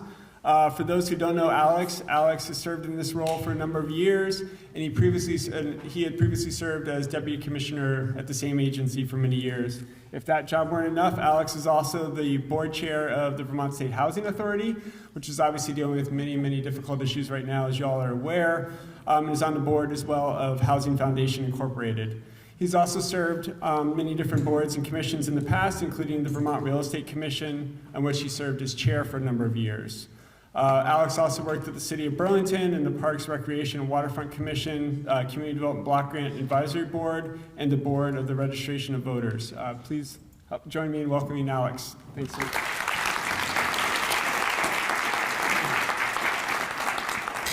Frank and I aren't quite the same height, so let me just adjust down here. It's good to see everybody, a lot of friendly faces. With the session coming up soon, we're going to see a lot more of each other, so I'm happy we get to see each other here now in a more relaxed environment. Thanks everybody for being here. I'm going to walk through a bit of data. I want to talk a little bit about something I know we've presented to you all in the past, which is the housing needs assessment, but through a little bit different lens. The housing targets, which some of our friends in the legislature worked with us to establish in statute, and which we're now using really throughout our work in the department. And then I'm going to show a bit about how we are engaging with the data on an ongoing basis. And really, the way that we conceptualize this is not only do we want to be able to look back and understand the market that got us to where we are, not only do we want to be able to project out to what we need to do, but to hold ourselves accountable as we put together our strategic plans. We want to be able to track data in real time. And so while we know historically we have such a strong relationship with our partners that we can track this pipeline of what we're funding, what the funders are tracking, we also wanted to get more visibility into what's happening in the market so that we know where's the private market performing and where's the private market not doing what we need it to do, so we need to steer investment. So that's a high level of where I'm going to go. So why don't I launch in here? Part pardon me for going through a few of these slides somewhat quickly, but I'm taking for granted that this is a crowd that knows a lot of this. So I'm going to move quickly just to set the stage so that we're all on the same page. But I really want to get to the meat of this. So I'm taking for granted that we know about the shortage, and the housing needs assessment thoroughly established where that shortage came from, why the most vulnerable are feeling the pinch the most, and why we need to not only increase funding for housing, but also enable more housing. We want those dollars to go further as we make these investments. So that's the stage that's set. And we know, okay, look, Vermont, we've got this aging housing stock. That's a northern New England problem, but here in Vermont, we know it's especially acute. This is one of the challenges where we're losing housing stock every year as we're trying to invest and build new. How do we try to keep some of these online? This is one of the things we struggle with. Who's often in these units that are falling out of line? It's the most vulnerable. It's people that can't afford to invest in their homes. And so this aging housing stock, again, it's doubling down on this cycle where folks that can least afford to lose their homes are most at risk of losing their homes. So again, playing into this, we know Vermont has changed, not just as the way things look, but the makeup of our households has changed. And so while perhaps we needed a lot of farmhouses that could fit 7 people a couple generations ago, that's really not the makeup of our demographics anymore. So we have this mismatch where we have homes with a lot of bedrooms, but then we have households that just need 1 or 2 bedrooms. And so one of the things you see many of the partners trying to do, even with little VHIP grants, as well as our friends at CHT, is how can we right-size properties so maybe we can take that Victorian or that couple of Victorians that are 7 bedrooms, can we make them a series of 1-bedroom apartments, a couple of 2-bedroom apartments, to better fit the needs of especially the most vulnerable households. I mean, most of our households exiting GA or exiting homelessness right now, unsheltered homelessness, we know are 1- and 2-person households. How can we better suit their needs rather than these large houses? So, this is a slide that I've showed millions of times, and I like to hit the point that this is a crisis that we're feeling acutely now, but that has been decades in the making. We've created the conditions where we could feel this acute pinch because for decades, we didn't produce enough. We didn't create conditions where we produced enough. We didn't invest to produce enough. So yes, the pandemic revealed a lot of these inequities. The pandemic revealed this shortage that pushed a lot of people into homelessness, but it shouldn't have been a shock. It shouldn't have been a surprise. We were doing this to ourselves for decades. We were creating the conditions under which we could see this significant shortage. And this is just a different way to look at it. So I'm going to start focusing on the slides now. I'm going to start to slow down a bit. What you're seeing right here is similar to the slide that you were looking at just before this was building permits, just the rate of production. It's not the most accurate count, but it's generally speaking the rate of production. We're looking at that again. Now, how many units were permitted next to how many homes were moving in? What was the increase in households? So everywhere where you see a green dot, that's where we were building enough homes that it was exceeding the number of new households, okay? So generally speaking, we want to do that, and for a couple of reasons. Let's say population stayed flat. Did we go dead here? Yeah. Yeah. Frank wants to test me, see if I can yell. Okay, I don't have to yell. That's better. Not only do we need to build new homes to account for population growth, but going back a couple slides, our households are different now. To account for the same number of folks, we need more households because it's not households of 5 folks anymore, 4 people. It's 1 and 2 households is by far, that's the vast majority of Vermont now. So we need more homes. So when we have this conversation, we need to remind the Vermonters that say, but we're not growing. Our population didn't grow for a bunch of years. Why should we have been building new? Well, we're losing homes and we have more households regardless of population change. So that's what this illustrates, is that in the last few decades, we weren't doing a great job of keeping up, not only accounting for household growth, but for new households moving in. We were not building enough homes. Now, I want to acknowledge that to some extent, following the Great Recession, this is sort of a national trend, right? A lot of the country was not building enough. The builders and developers, that industry never fully recovered after the Great Recession. That's a national reality, but we weren't doing ourselves any favors here in Vermont. I mean, starting in the 90s, we were still building enough in the early 90s, but we had a significant slowdown. It's almost as though we took for granted we were always going to build enough. And, I could go on about the many factors that contributed to this slowdown, but the reality is we didn't look in the mirror and say, what do we need to do 10 years from now, 20 years from now? Well, that's what our team's trying to do. I don't want the person in my job in 15 or 20 years to be able to say, yeah, we weren't creating conditions back then where we could prevent mass unsheltered homelessness. I want to stop those conditions now so that we're looking 10, 20 years ahead. And that's why we're taking such a deep dive into the data and giving ourselves the tools to track the progress, what's happening and what's not happening and what needs to change. So I'm going to move past this one because I think we understand there are low vacancy rates, right? There's a shortage. I think we've all heard that memo. But, so one fun thing that we're able to do now is get more granular in the data. And so the folks at VHFA working with our team and working with some of the other folks in IT at the state, they got creative in how they broke down that vacancy rate that you're looking at in the last slide. And they said, look, we know what's happening in different regions of the state. We know what vacancy rates are versus what they should be, both on the rental side and the home ownership side. So if we waved a wand right now, not looking forward, not projecting out how many homes we need to build, but if we could wave a wand right now and create all the homes we needed to create just healthy vacancy rates and rehouse those experiencing homelessness that we know about, what would that look like? And granted, this is as of last year, but it's still directionally accurate. That was over 7,000 homes just right now, not accounting for any growth in households, not accounting for any population growth. And that just, to me, that speaks to the scale of the problem before us. That 7,000 homes right this moment is what we need. Well, okay, so where do we need them? So that's what you're looking at right here. It's by region, and this was sort of the starting point of, okay, and you'll see this in the housing needs assessment. This is where this is taken from. Not only is this the shortage now, starting from there, then what's it looking like? So I'm going to get back to the data in a second, but I just want to make a couple stops on what have we done so far.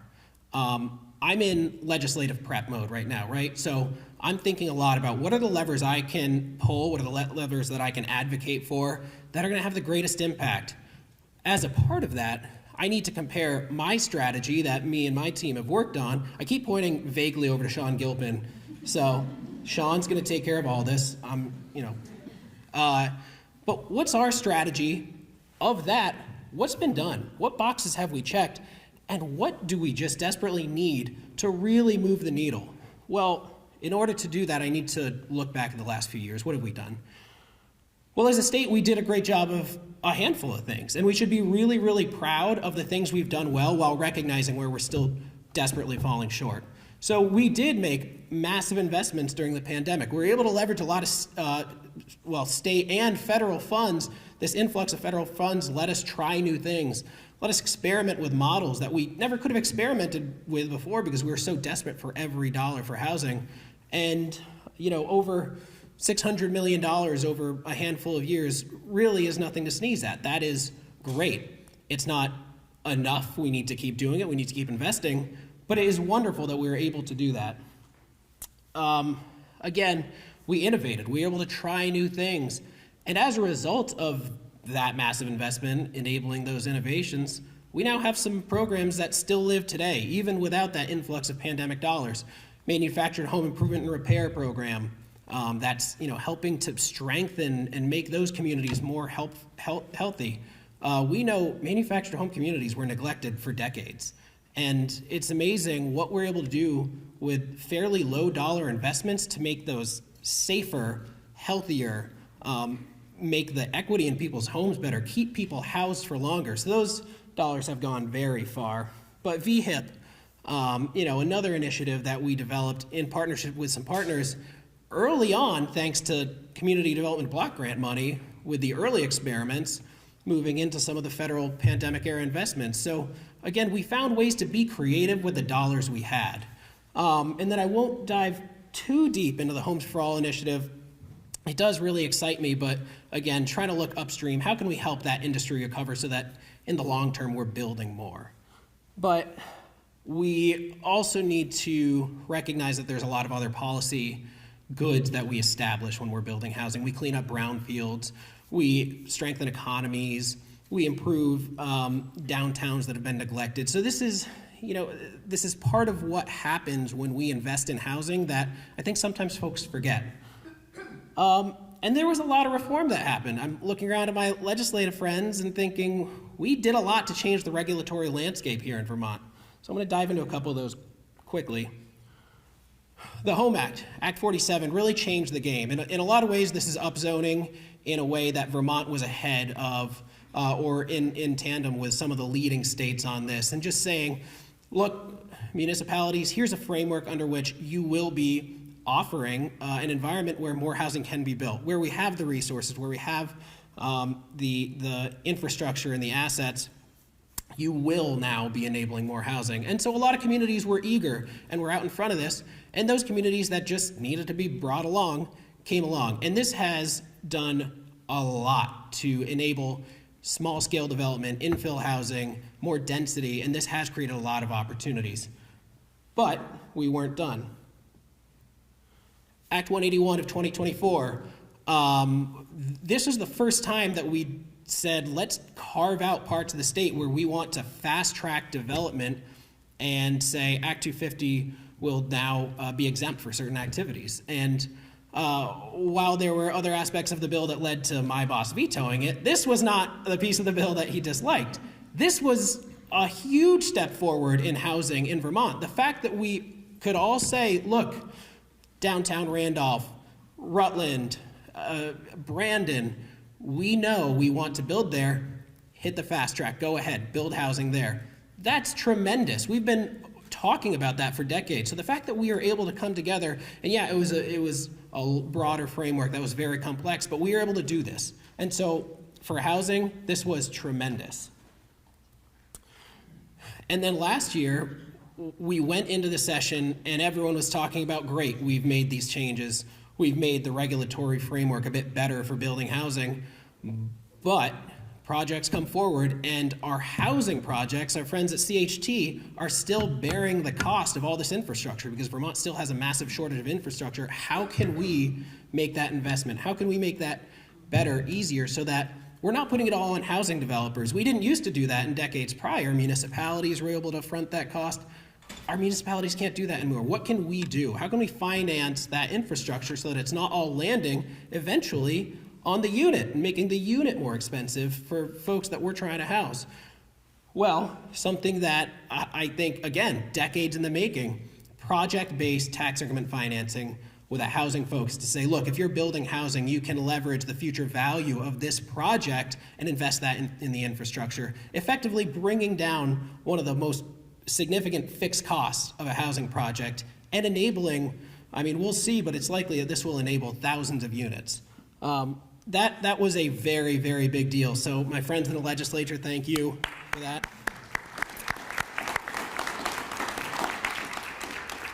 Paired with some other significant but investments in the Vermont Bond Bank to sort of lower that threshold for communities that can't access certain bond funds. Let's give them a leg up and help them expand their infrastructure. So this was a big deal. Okay, don't worry, we're not reading this. It was established in statute that our team, Sean's gonna do this, would establish targets. And so it serves a broader purpose than, just what's the data show. Really, the intent is to hold ourselves accountable. So as we look forward and, the changes from Act 181 with this streamlined review of Act 250, as we remap at the municipal level, remap at the regional level, these targets mean something because we are intended to be held accountable. We are intended to hold regions and municipalities accountable for these targets. And when we're not hitting these targets, we want to be able to make recommendations. We want to push ourselves, push our partners further and say, what do we need to do to produce enough housing so that we don't have this dramatic shortage? So let me make sure I'm going to skip ahead here. So the housing targets were established as an addendum to the housing needs assessment. Essentially, I'll draw a slight distinction between the housing needs assessment and the housing targets. The essential question was, okay, if the housing needs assessment is what, under certain conditions, are our basic needs? Sort of a low band of 24,000 up to a high band of 36,000. That's our need based on certain conditions, whether population grows at a pre-pandemic level or a post-pandemic level. What if we took that question a step further and said, great, that's what our need is, but what if we set targets? What if we were to accept the premise, which is well established, that we could actually drive better outcomes in terms of population growth, drive better outcomes in terms of wealth for Vermonters and economic opportunity by creating more housing, not just being responsive to what we see as a shortage, but what if we were to drive more housing and try to create better outcomes? Could we establish targets? And that was the charge that we were given by the legislature. Could we establish targets to try to push ourselves, to actually get out in front of trends and try to push the trends in a better direction before we just have to wait and react and see what our shortage is and what our need is? And so that's what we did. And I want to give our friends at the Vermont Housing Finance Agency a lot of credit. They are incredibly thorough. They not only do they examine the data with a very, I'll say, a detailed eye, but they're creative. They're willing to ask the hard questions. And so what's otherwise an uncomfortable exercise of, hey, create targets for us, that's an uncomfortable thing for a data analyst to do because there's policy involved in that, right? But they said, okay, well then let's create upper bounds and a lower bound. And that essentially, what we could say is, okay, here will be the conditions if you hit these upper bounds. It is likely that you could enable greater population growth. It is likely that you would see higher vacancy rates. It's likely that all these certain conditions will be better. At this lower bound, it's likely that, hey, things might look a little bit better, but it's still going to be a tight housing market. And so this is what we were able to provide, not just at a statewide level and provide that big number. People probably heard the number get thrown around. 41,000 homes is the high target for that 5-year period. I don't really like using that 41,000. That's a scary number. People can't picture it. But when we were able to boil that down to the regional level, to the municipal level, and say, all right, here's a range of housing production. What do you think you can do? Within your municipal maps, within your regional maps, what do you think you can produce? All of a sudden, these things became attainable. All of a sudden, people were able to plan to these. They were able to establish their needs. What do they need in order to accomplish this? So that's really why we decided to give a range rather than just set a strict target. Just before I dive into the municipal level targets, I just want to show why there's a range, both in the housing needs assessment and in the targets, because there is sort of this unknown of what's population growth going to look like in these next few years. We recognize, as you see right here, during the pandemic and in the couple years after, there was significant inward migration. And we are a state that our natural population change is negative. That's just our demographic makeup. And so we are reliant, if our population is going to grow, we're reliant on inward migration.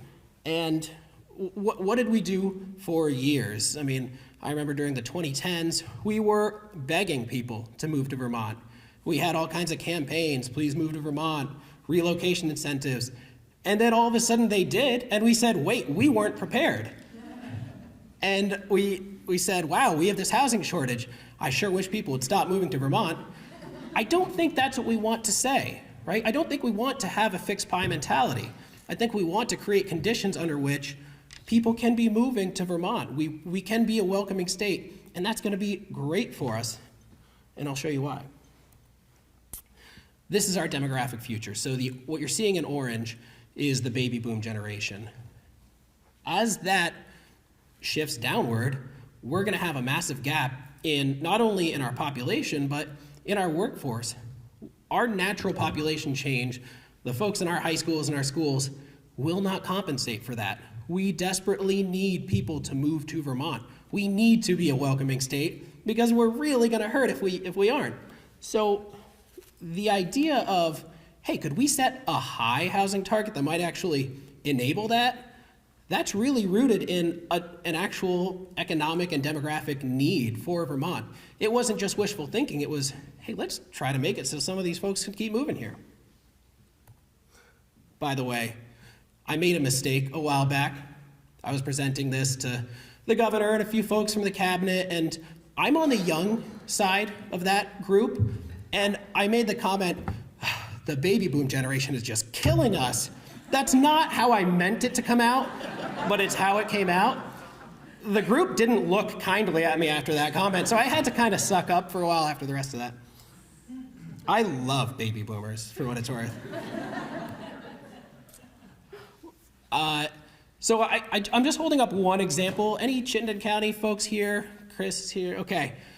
So this is just one example. One of the RPCs has released their municipal level targets. Several have, but I just want to show Chittenden County's municipal level targets. And I know it's kind of small writing, but if you can see, it's digestible. I point to folks, South Burlington, if you look at what they've been producing in the last few years, their historic production on the far left, and then you look at what their low, medium, and high is, with the right policy tweaks, South Burlington can do this. Huntington can do this. Richmond can do this. I was at a groundbreaking in Heinsberg a while back, and I said, Heinsberg, you just showed what you need to do to hit these targets. This is a big chunk out of these targets.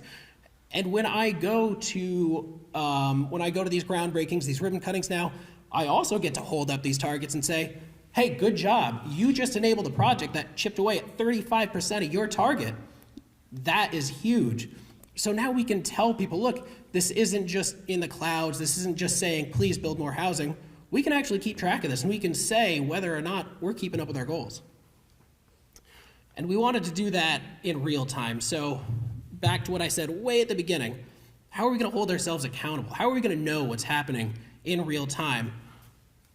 Well, luckily we have smart people at the state of Vermont. I'm not one of them, but there are folks that are really doing incredible things and a lot of interagency coordination that have pulled in data from E911, satellite imagery, Act 250 data, really bringing in every source they can to try to establish, okay, what do we know about the pipeline that we're funding?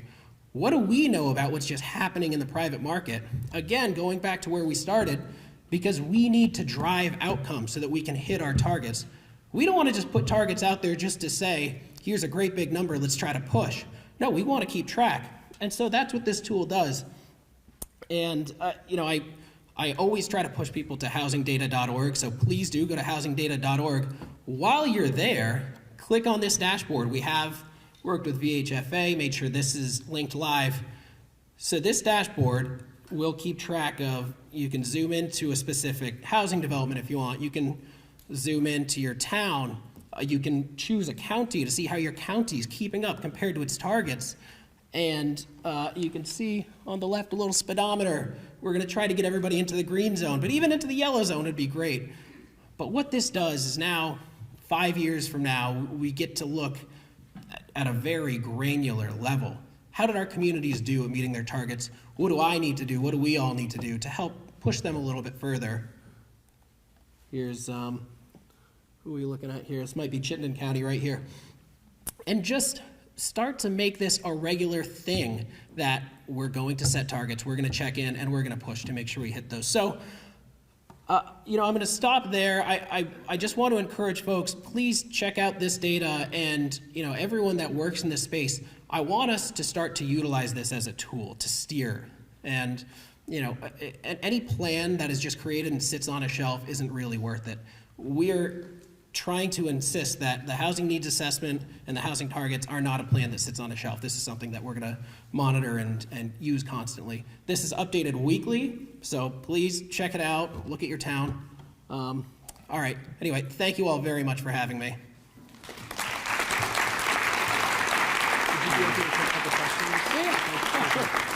Commissioner Bell has agreed to take a couple of questions if folks have any.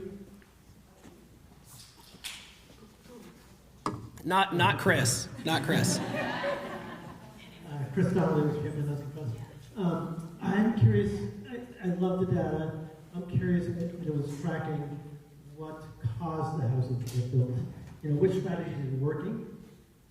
Act 47 is fantastic for infill and density and so forth. If we know what's working, then we can do more of it. Yeah, I think that's an important next step, and this is literally changing in real time, so this may now be up there. But that's exactly the question we asked: is could we layer on things like, all right, we know there's increased density requirements as a result of Act 47 within areas with municipal water and wastewater. Could we look at how production has changed since Act 47 in those areas? We've asked, okay, we have maps of the interim Act 250 exemptions, the ones that are in effect now. Can we see how, as of July of 24, how did production change? Has it increased compared to historical production? Those are all the questions that we want to ask for exactly that reason, Chris. Is this working? Should we do more of it? Hey, Alex. Hey, Aaron. Thanks for your remarks and thanks for your good work. Monica, question I have, with all the data, especially the targets for how many units, do you guys have a breakdown for how many affordable units are needed for, say, folks at below 30% of area median income, below 50, stratified as we know for the different programs? Because I think you were here this morning, Gus pointed out, and I think I've been one of the folks to point this out as well. We all know we need more housing and that we've got an overall deficit, but the greatest need really is with the lowest income folks because the gap is the greatest there. So just wondering if you've got those numbers broken out. Yeah, and that's an important piece of this, right? Because we can only control what's within our sphere of influence. And so while we can make regulatory changes, it's also important to steer our investment where it's needed. So one thing we've been able to do is layer this on top of our map that shows our funder pipeline investments. So where it has LIHTC funded projects, VHCB, VHIP, Community Development Block Grant, and where we see a need where maybe, okay, there's a lot of private development happening here. Ooh, we're not steering any CDBG investments there. Why aren't we? Now we get to layer those maps on top of each other and see what's, do we need to rethink our strategy with our spending? Yeah, thanks, Erhard. And Erhard, I don't think you need to introduce yourself when you ask a question. Just a guess. Maybe time for one more question. Any other questions? Thank you, Ernest Caswell. Can we get an updated farm worker housing needs assessment and create a task force or a committee to get that done? Because the current one is 2021, and we need an updated one with recommendations and demonstrate the success. Yep. Yeah, I think that's important, Buster, and we've had the conversation that certain housing types, it is worth, it's good to have it included in the housing needs assessment, and maybe we have to examine areas where a needs assessment for a particular type of housing also warrants sort of its own standalone study. And it seems like farm worker housing is unique enough that it is one of those areas where it warrants its own study. So I think that's something we should look at. Well, please join me in thanking Alex Farrell for joining us today. Thanks. Yeah, appreciate it.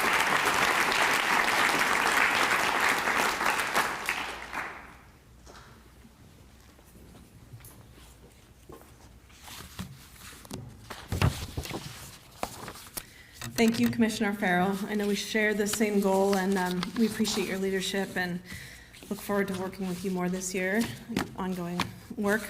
So next we have hopefully an activity that will get you all on your feet and moving and talking and kind of weighing in on how HHAV does our work.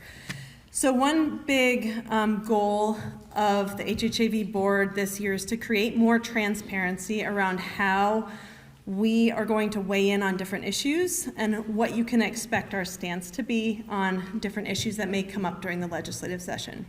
So we created a subcommittee of the board to create a document called our policy guide.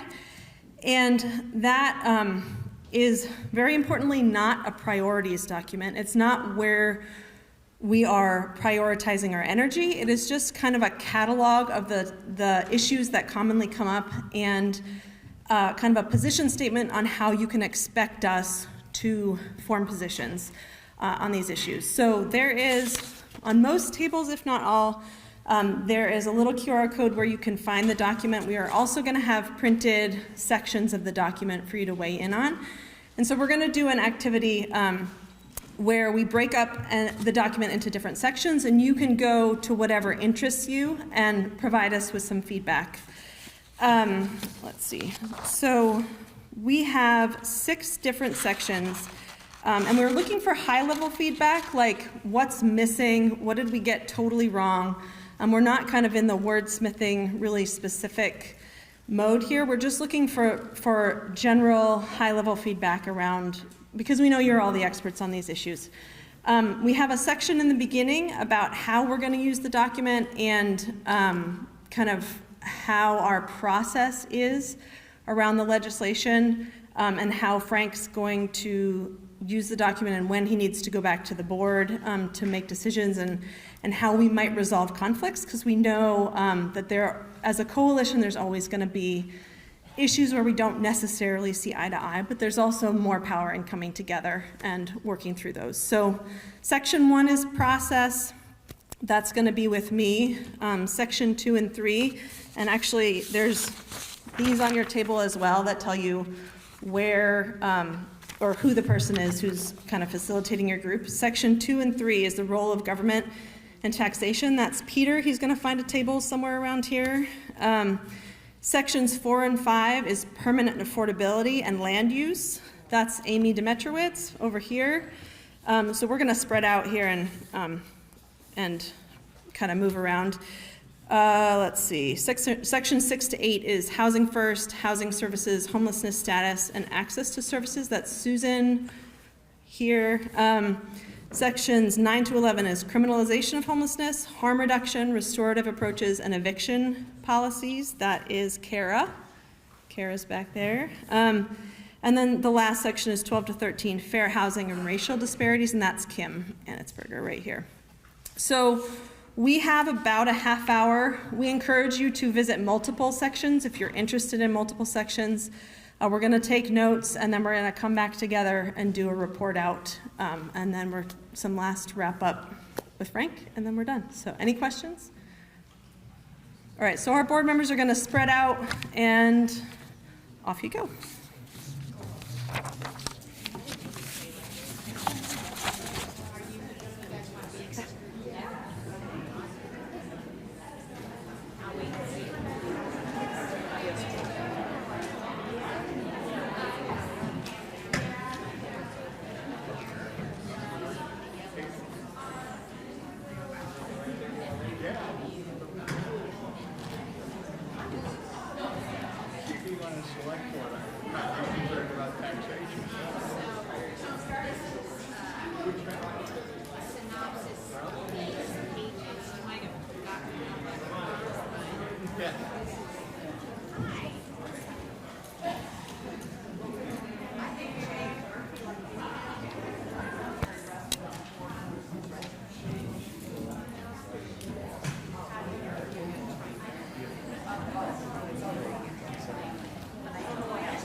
Screen.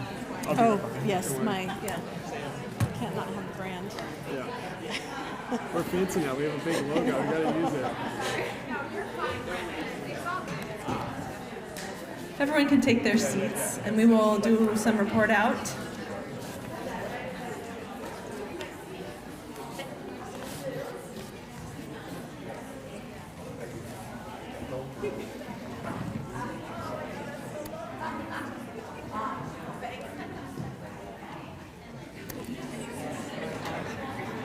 Okay, I think I've got group 1. Sarah's going to run around with a mic to the other groups. I have forgotten to introduce myself. I'm Lindsay. I'm the vice chair of the HHAV board. And I ran group 1, which was the introduction and the process. So HHAV's primary way to get input from our members on our legislative priorities is through our strategic planning process, where there's a lot of outreach. We do focus groups, we do interviews, survey. The feedback we got in the group just now is just to be intentional about reaching out to underrepresented groups and not requiring that they come to us, but actually go to them for feedback in our strategic planning process. And just making it clear on the website and other communications how people can engage with that process. So that's what we heard in our group. Do you have a mic there, Sarah, for Peter's going to go next here? Hi, I'm Peter Elwell. I'm the secretary of the HHAV board. Actually, I want to put this down. Do you mind if I? Yeah. Come on up. Thank you. So the group that I facilitated looked at the role of government and taxation. We looked at the role of government and taxation, and the feedback was that in the area where we talk about ensuring access to emergency shelter, we should speak more directly to keeping people in their community, to making sure services are nearby to those who are being sheltered, and that just in general, more funding is needed for shelters and shelter services.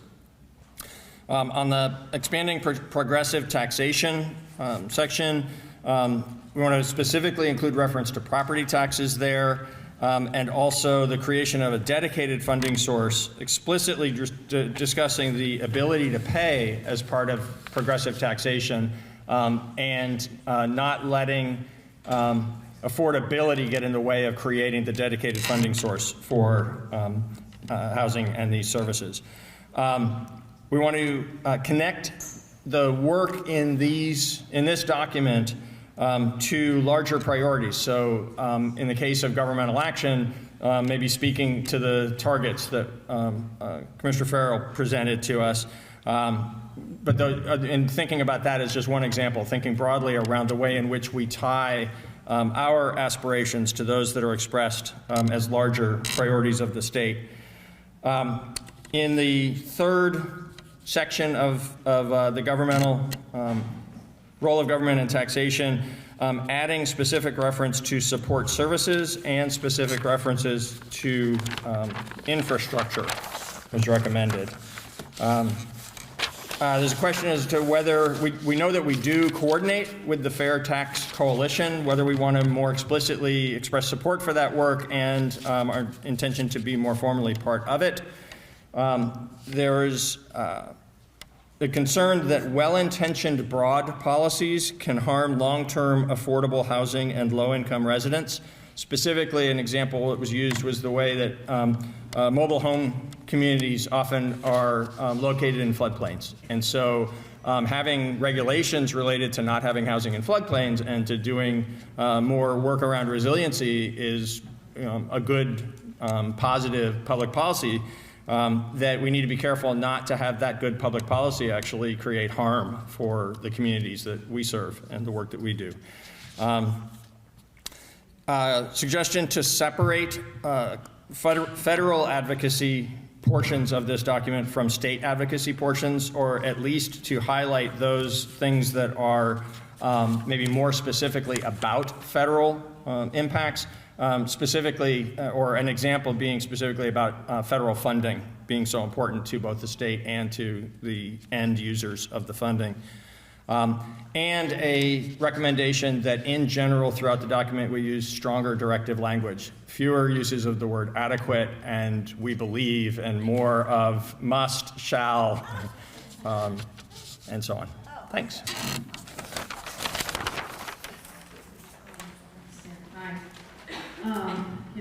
We're here in sections 12 and 13 on fair housing and racial disparities and addressing racial disparities.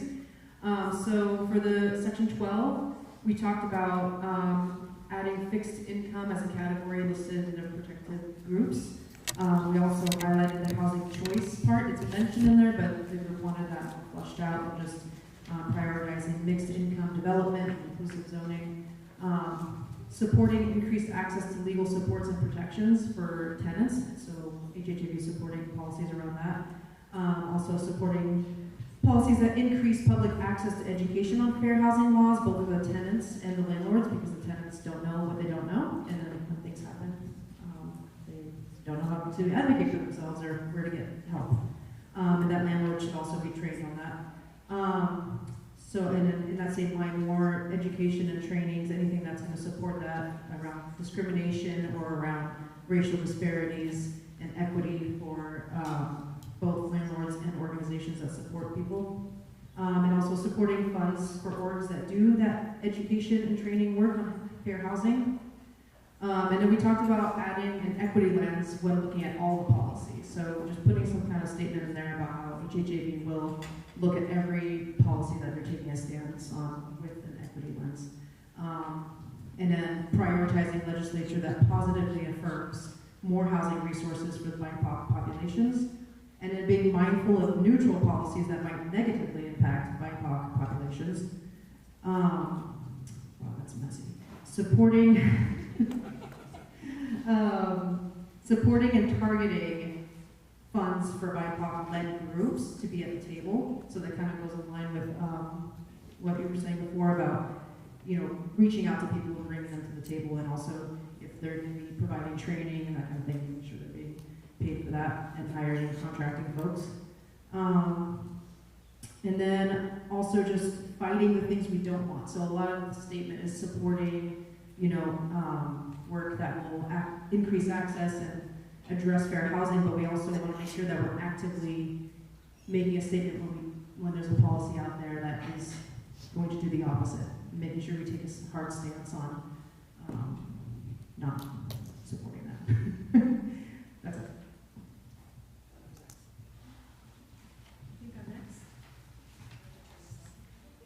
Hello.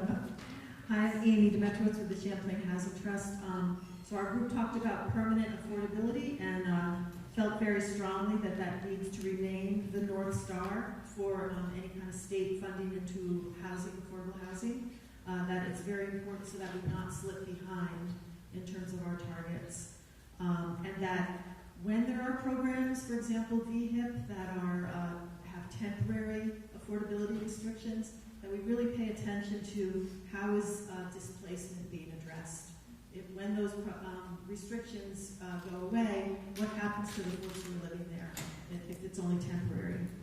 The other thing we talked about was land use, and we wanted to really explicitly call our priority or our policy smart growth. To actually label it that smart growth is another North Star for all development. And that we can do smart growth. We want to look at the data that supports the economic benefits of smart growth, that it's not just to keep our villages looking pretty. It's there's important economic considerations to smart growth, and we should find that data because that data exists. We should update it. And that we want to follow up with the data around how these policies are affecting development and growth.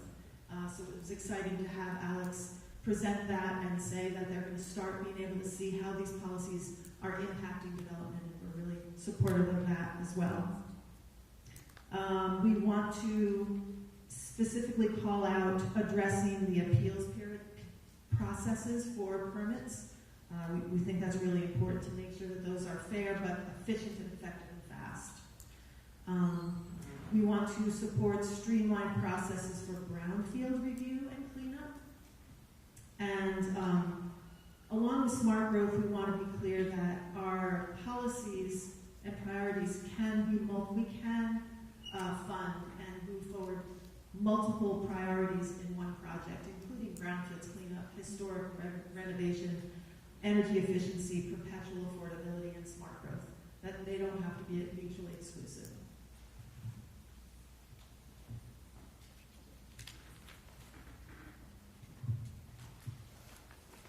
I'm just moving over here. Is this on? Yeah. Yeah. Just moving over here so I can see people.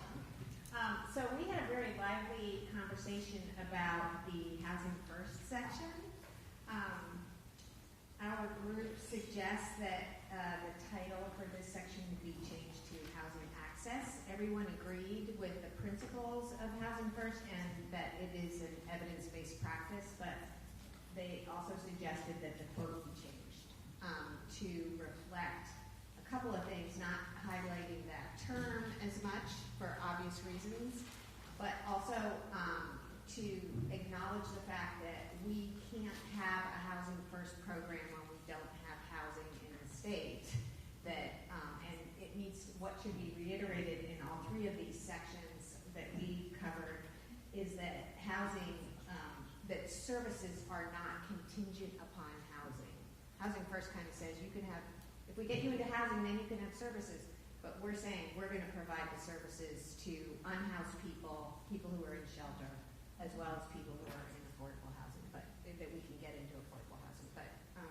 But that should be the emphasis here, is on the services and no restrictions.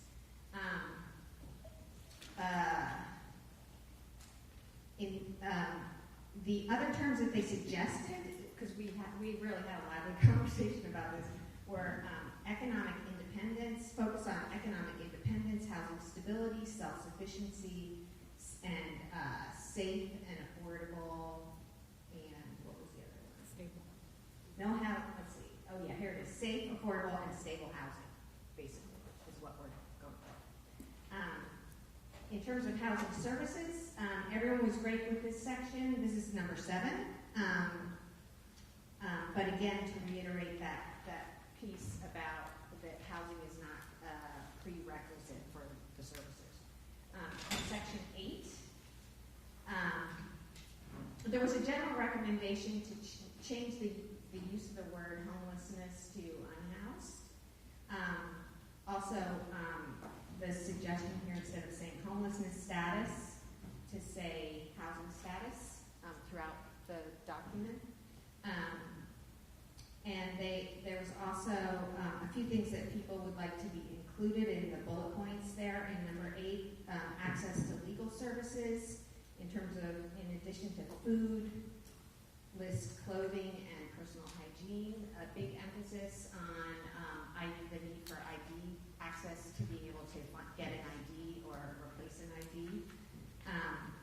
They liked that access to public spaces was vague and didn't name what those public spaces were, or, because it gives lots of options, so everyone would really like that. And the last thing that we talked about adding, storage, access to storage for personal belongings for people who remain unhoused, and to add access to communications, including cell phones, digital access, and education. And that was pretty much it. Am I the last one? Yes.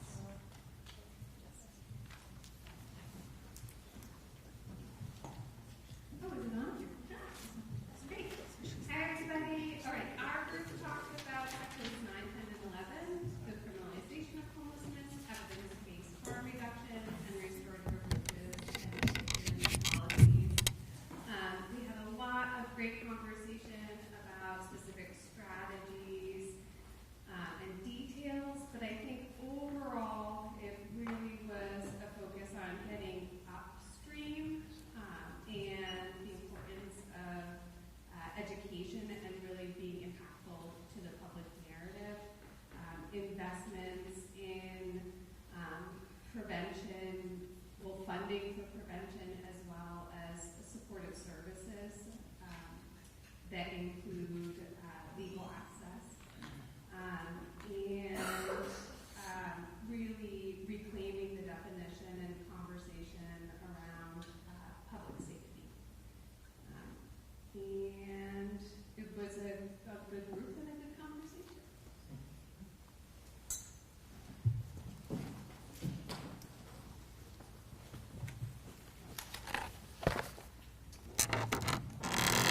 Well, thank you all for taking time to do that, and we will be circling back internally on that and then definitely be transparent about rolling this out to everyone, but really appreciate everyone taking the time to give feedback on this.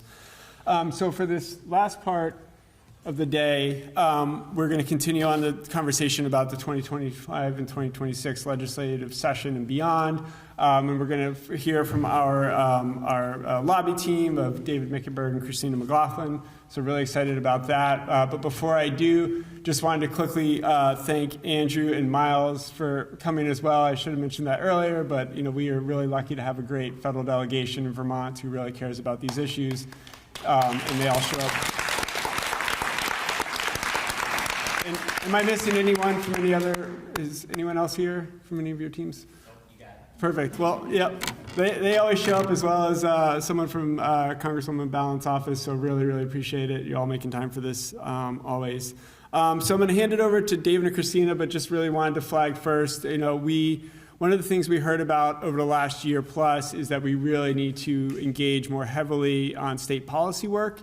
And so one of our key priorities in this last budget cycle was making sure that we had the resources available to expand our policy presence in terms of our state legislative advocacy capacity. And so we're really fortunate to have David and Christina really helping fill that void that we've had. I live in Southern Vermont. I try and get up to Montpelier as often as possible, but I'm not there every day. And obviously there's a lot of other things we have going on.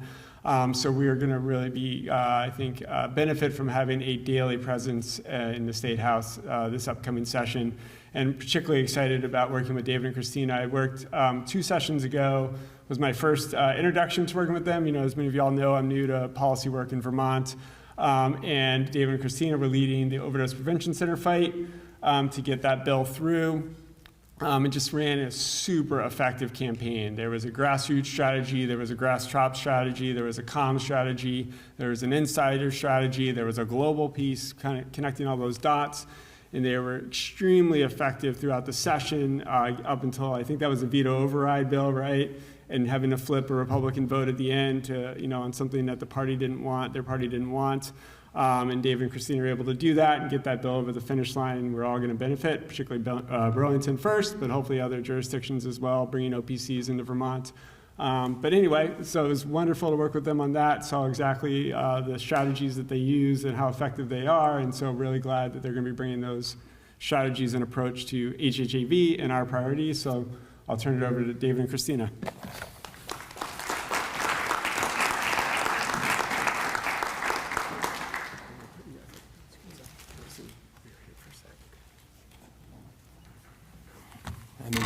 I'm even shorter than Alex Farrell, so thanks for having us. We'll be very brief because we're the last thing. So it sort of feels like a bit of a homecoming here. I grew up a block away from Earhart and have been working with him and following his career and learning from him for 40 years now.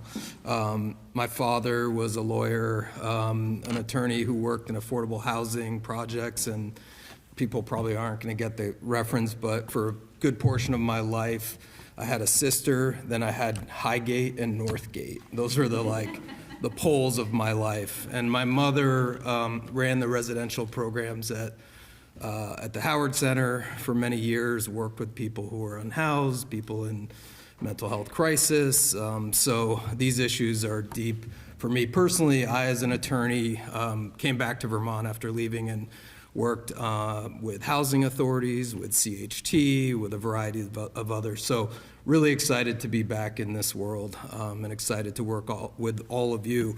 I actually am particularly inspired by these conversations that we were having. They really were like amazing ideas, amazing energy, and in our current state of affairs in the legislature, which I don't know if all of you knew, but this past election, Vermont had the distinction of being the state with the most flipped seats out of any state in the country. So going from Democrat to Republican or progressive to Republican. We got very much closer in the Senate, closer in the House, and lost the ability to override a veto. So not to mention the national election. So things got a lot harder, but the energy that you all sort of displayed this afternoon talking about the different ideas is what we need, I think, to do anything big, which we all want to do and must do. The ability to overcome the fear, both in the legislature, but really in our communities, is really hard. And I think the thing that is inspiring to me, listening to all of you, is that there seems to be the opposite of fear in this room, which is courage.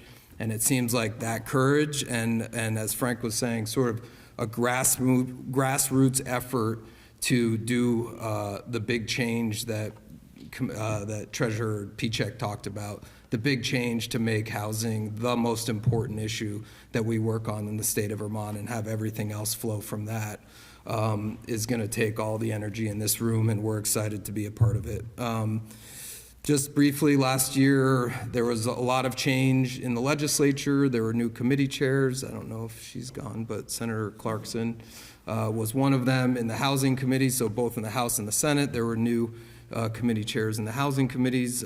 There were new chairs in the Appropriations Committees, and that's a lot of change. And so through the course of last year, it was our first year working with the HHAV. We were getting to know the players again and really starting to see what we need to do with all of you to change things fundamentally over the next few years. So I'm going to hand it off to Christine. Thank you so much. I just wanted to introduce ourselves a little bit, and thank you for trusting us to work with you. We're really honored to be part of this. So.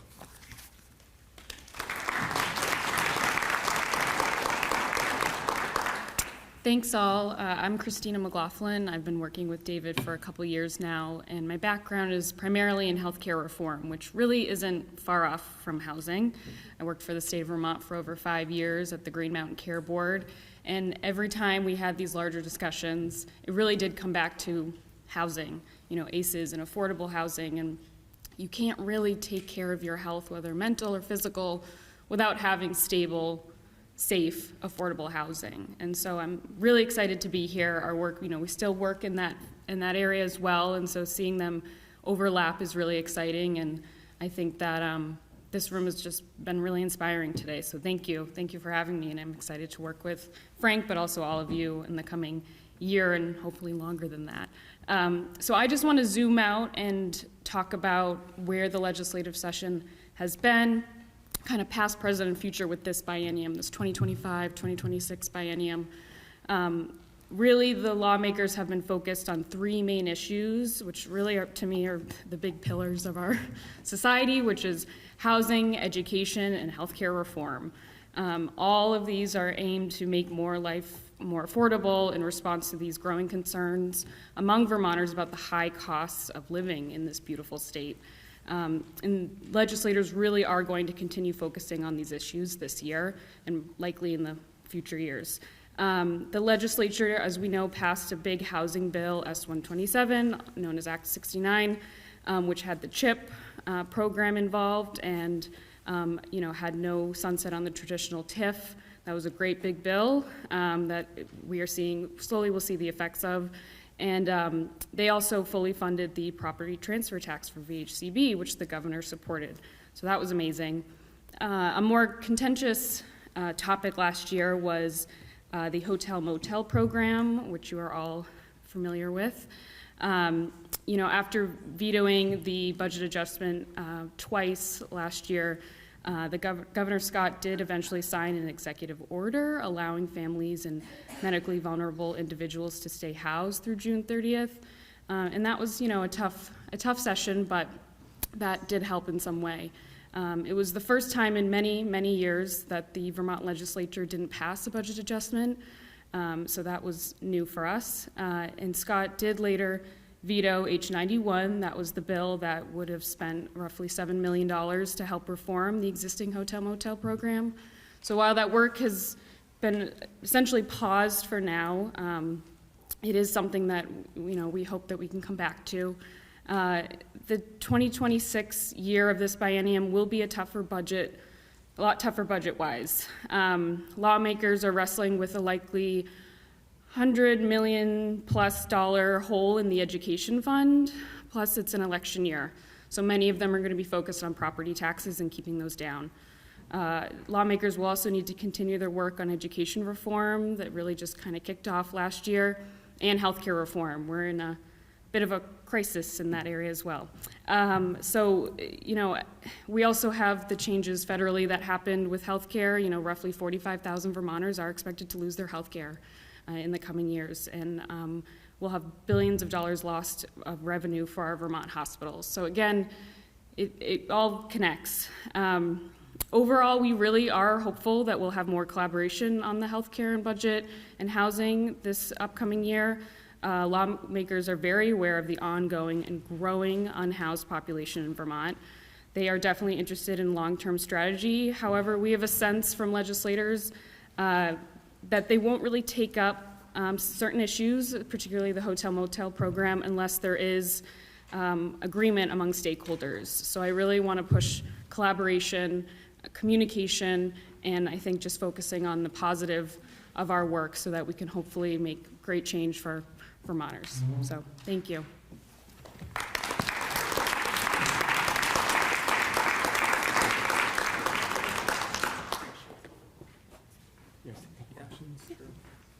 Do folks have any questions for David and Christina?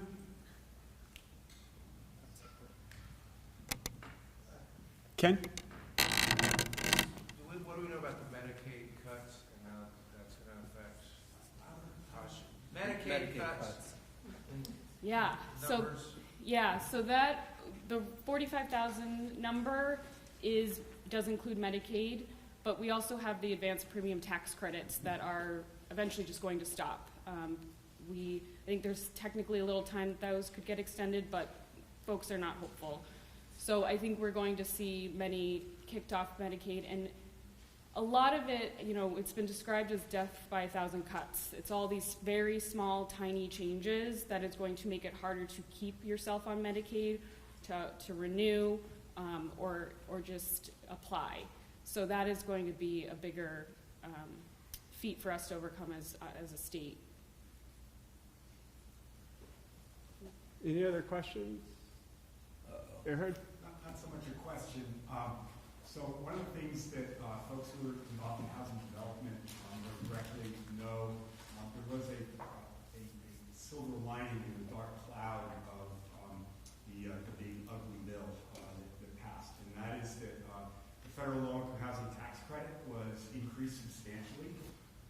And so I just want to make sure that folks understand that that is the primary spur for affordable rental housing around the country.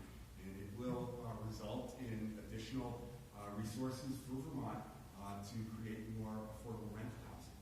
However, what it will also need is more state funds and other federal dollars in order to make that a reality. And I think that's, as HHAB's lobbyists, that's one of the things that you guys can talk about with lawmakers that will help underscore the need for the state to step up its investments in affordable housing, because without those, we're certainly not going to get additional investments in affordable housing from the feds, either through HOME or the National Housing Trust Fund. So the state will need to step up in order to be able, for the state to be able to draw down and leverage the low-income housing tax credit increase that we're getting. I just wanted to mention one other point I forgot, that in the table that was talking about the criminalization of people, well, as we know, the Trump administration's executive order on the institutionalization, criminalization of unhoused and of groups that do harm reduction work.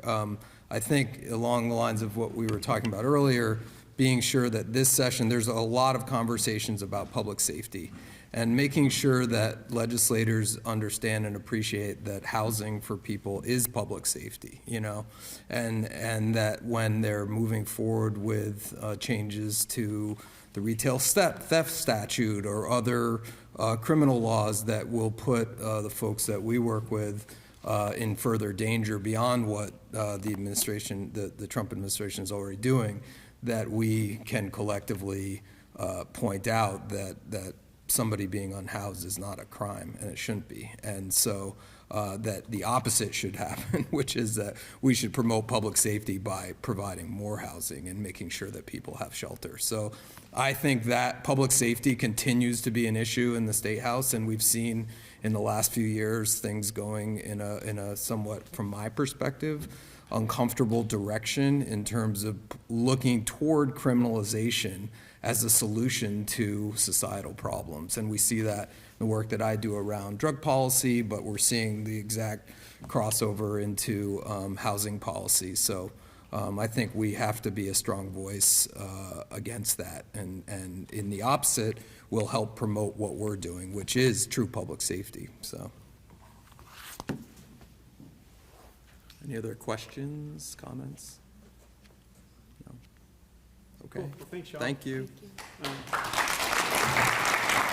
So we will be in touch throughout the fall around the legislative agenda for this upcoming session, our strategies. Again, as usual, we'll have tons of materials for ways that you all can get involved in as easy a way as possible. We'll have we'll have talking points, we'll have sample LTEs, sample letters to legislators, et cetera, that will get you all, and we'll have kind of a cadence of when we're hoping to have those going into legislators throughout the fall. So please stay tuned. We'll probably talk about this more in the upcoming next month's HHAV virtual membership meeting. So thanks. I'll turn it over to Sarah.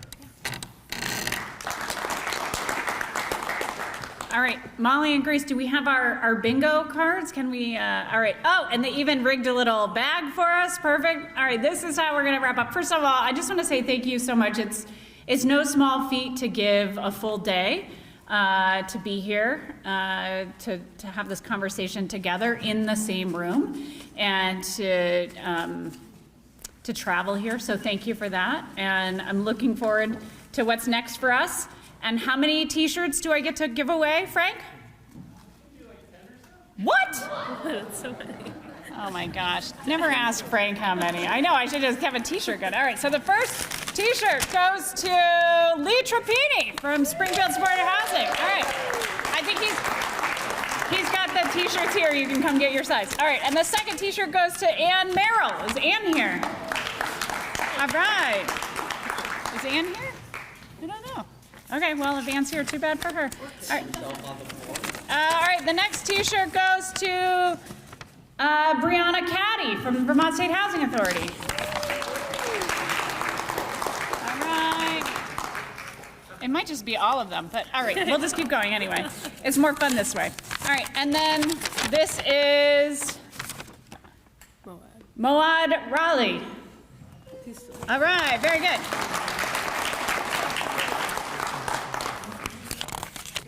And I have no idea who this is in pink handwriting. Kay? Ken? Ken? Ken, is that you? Get out of here, Ken. All right. All right.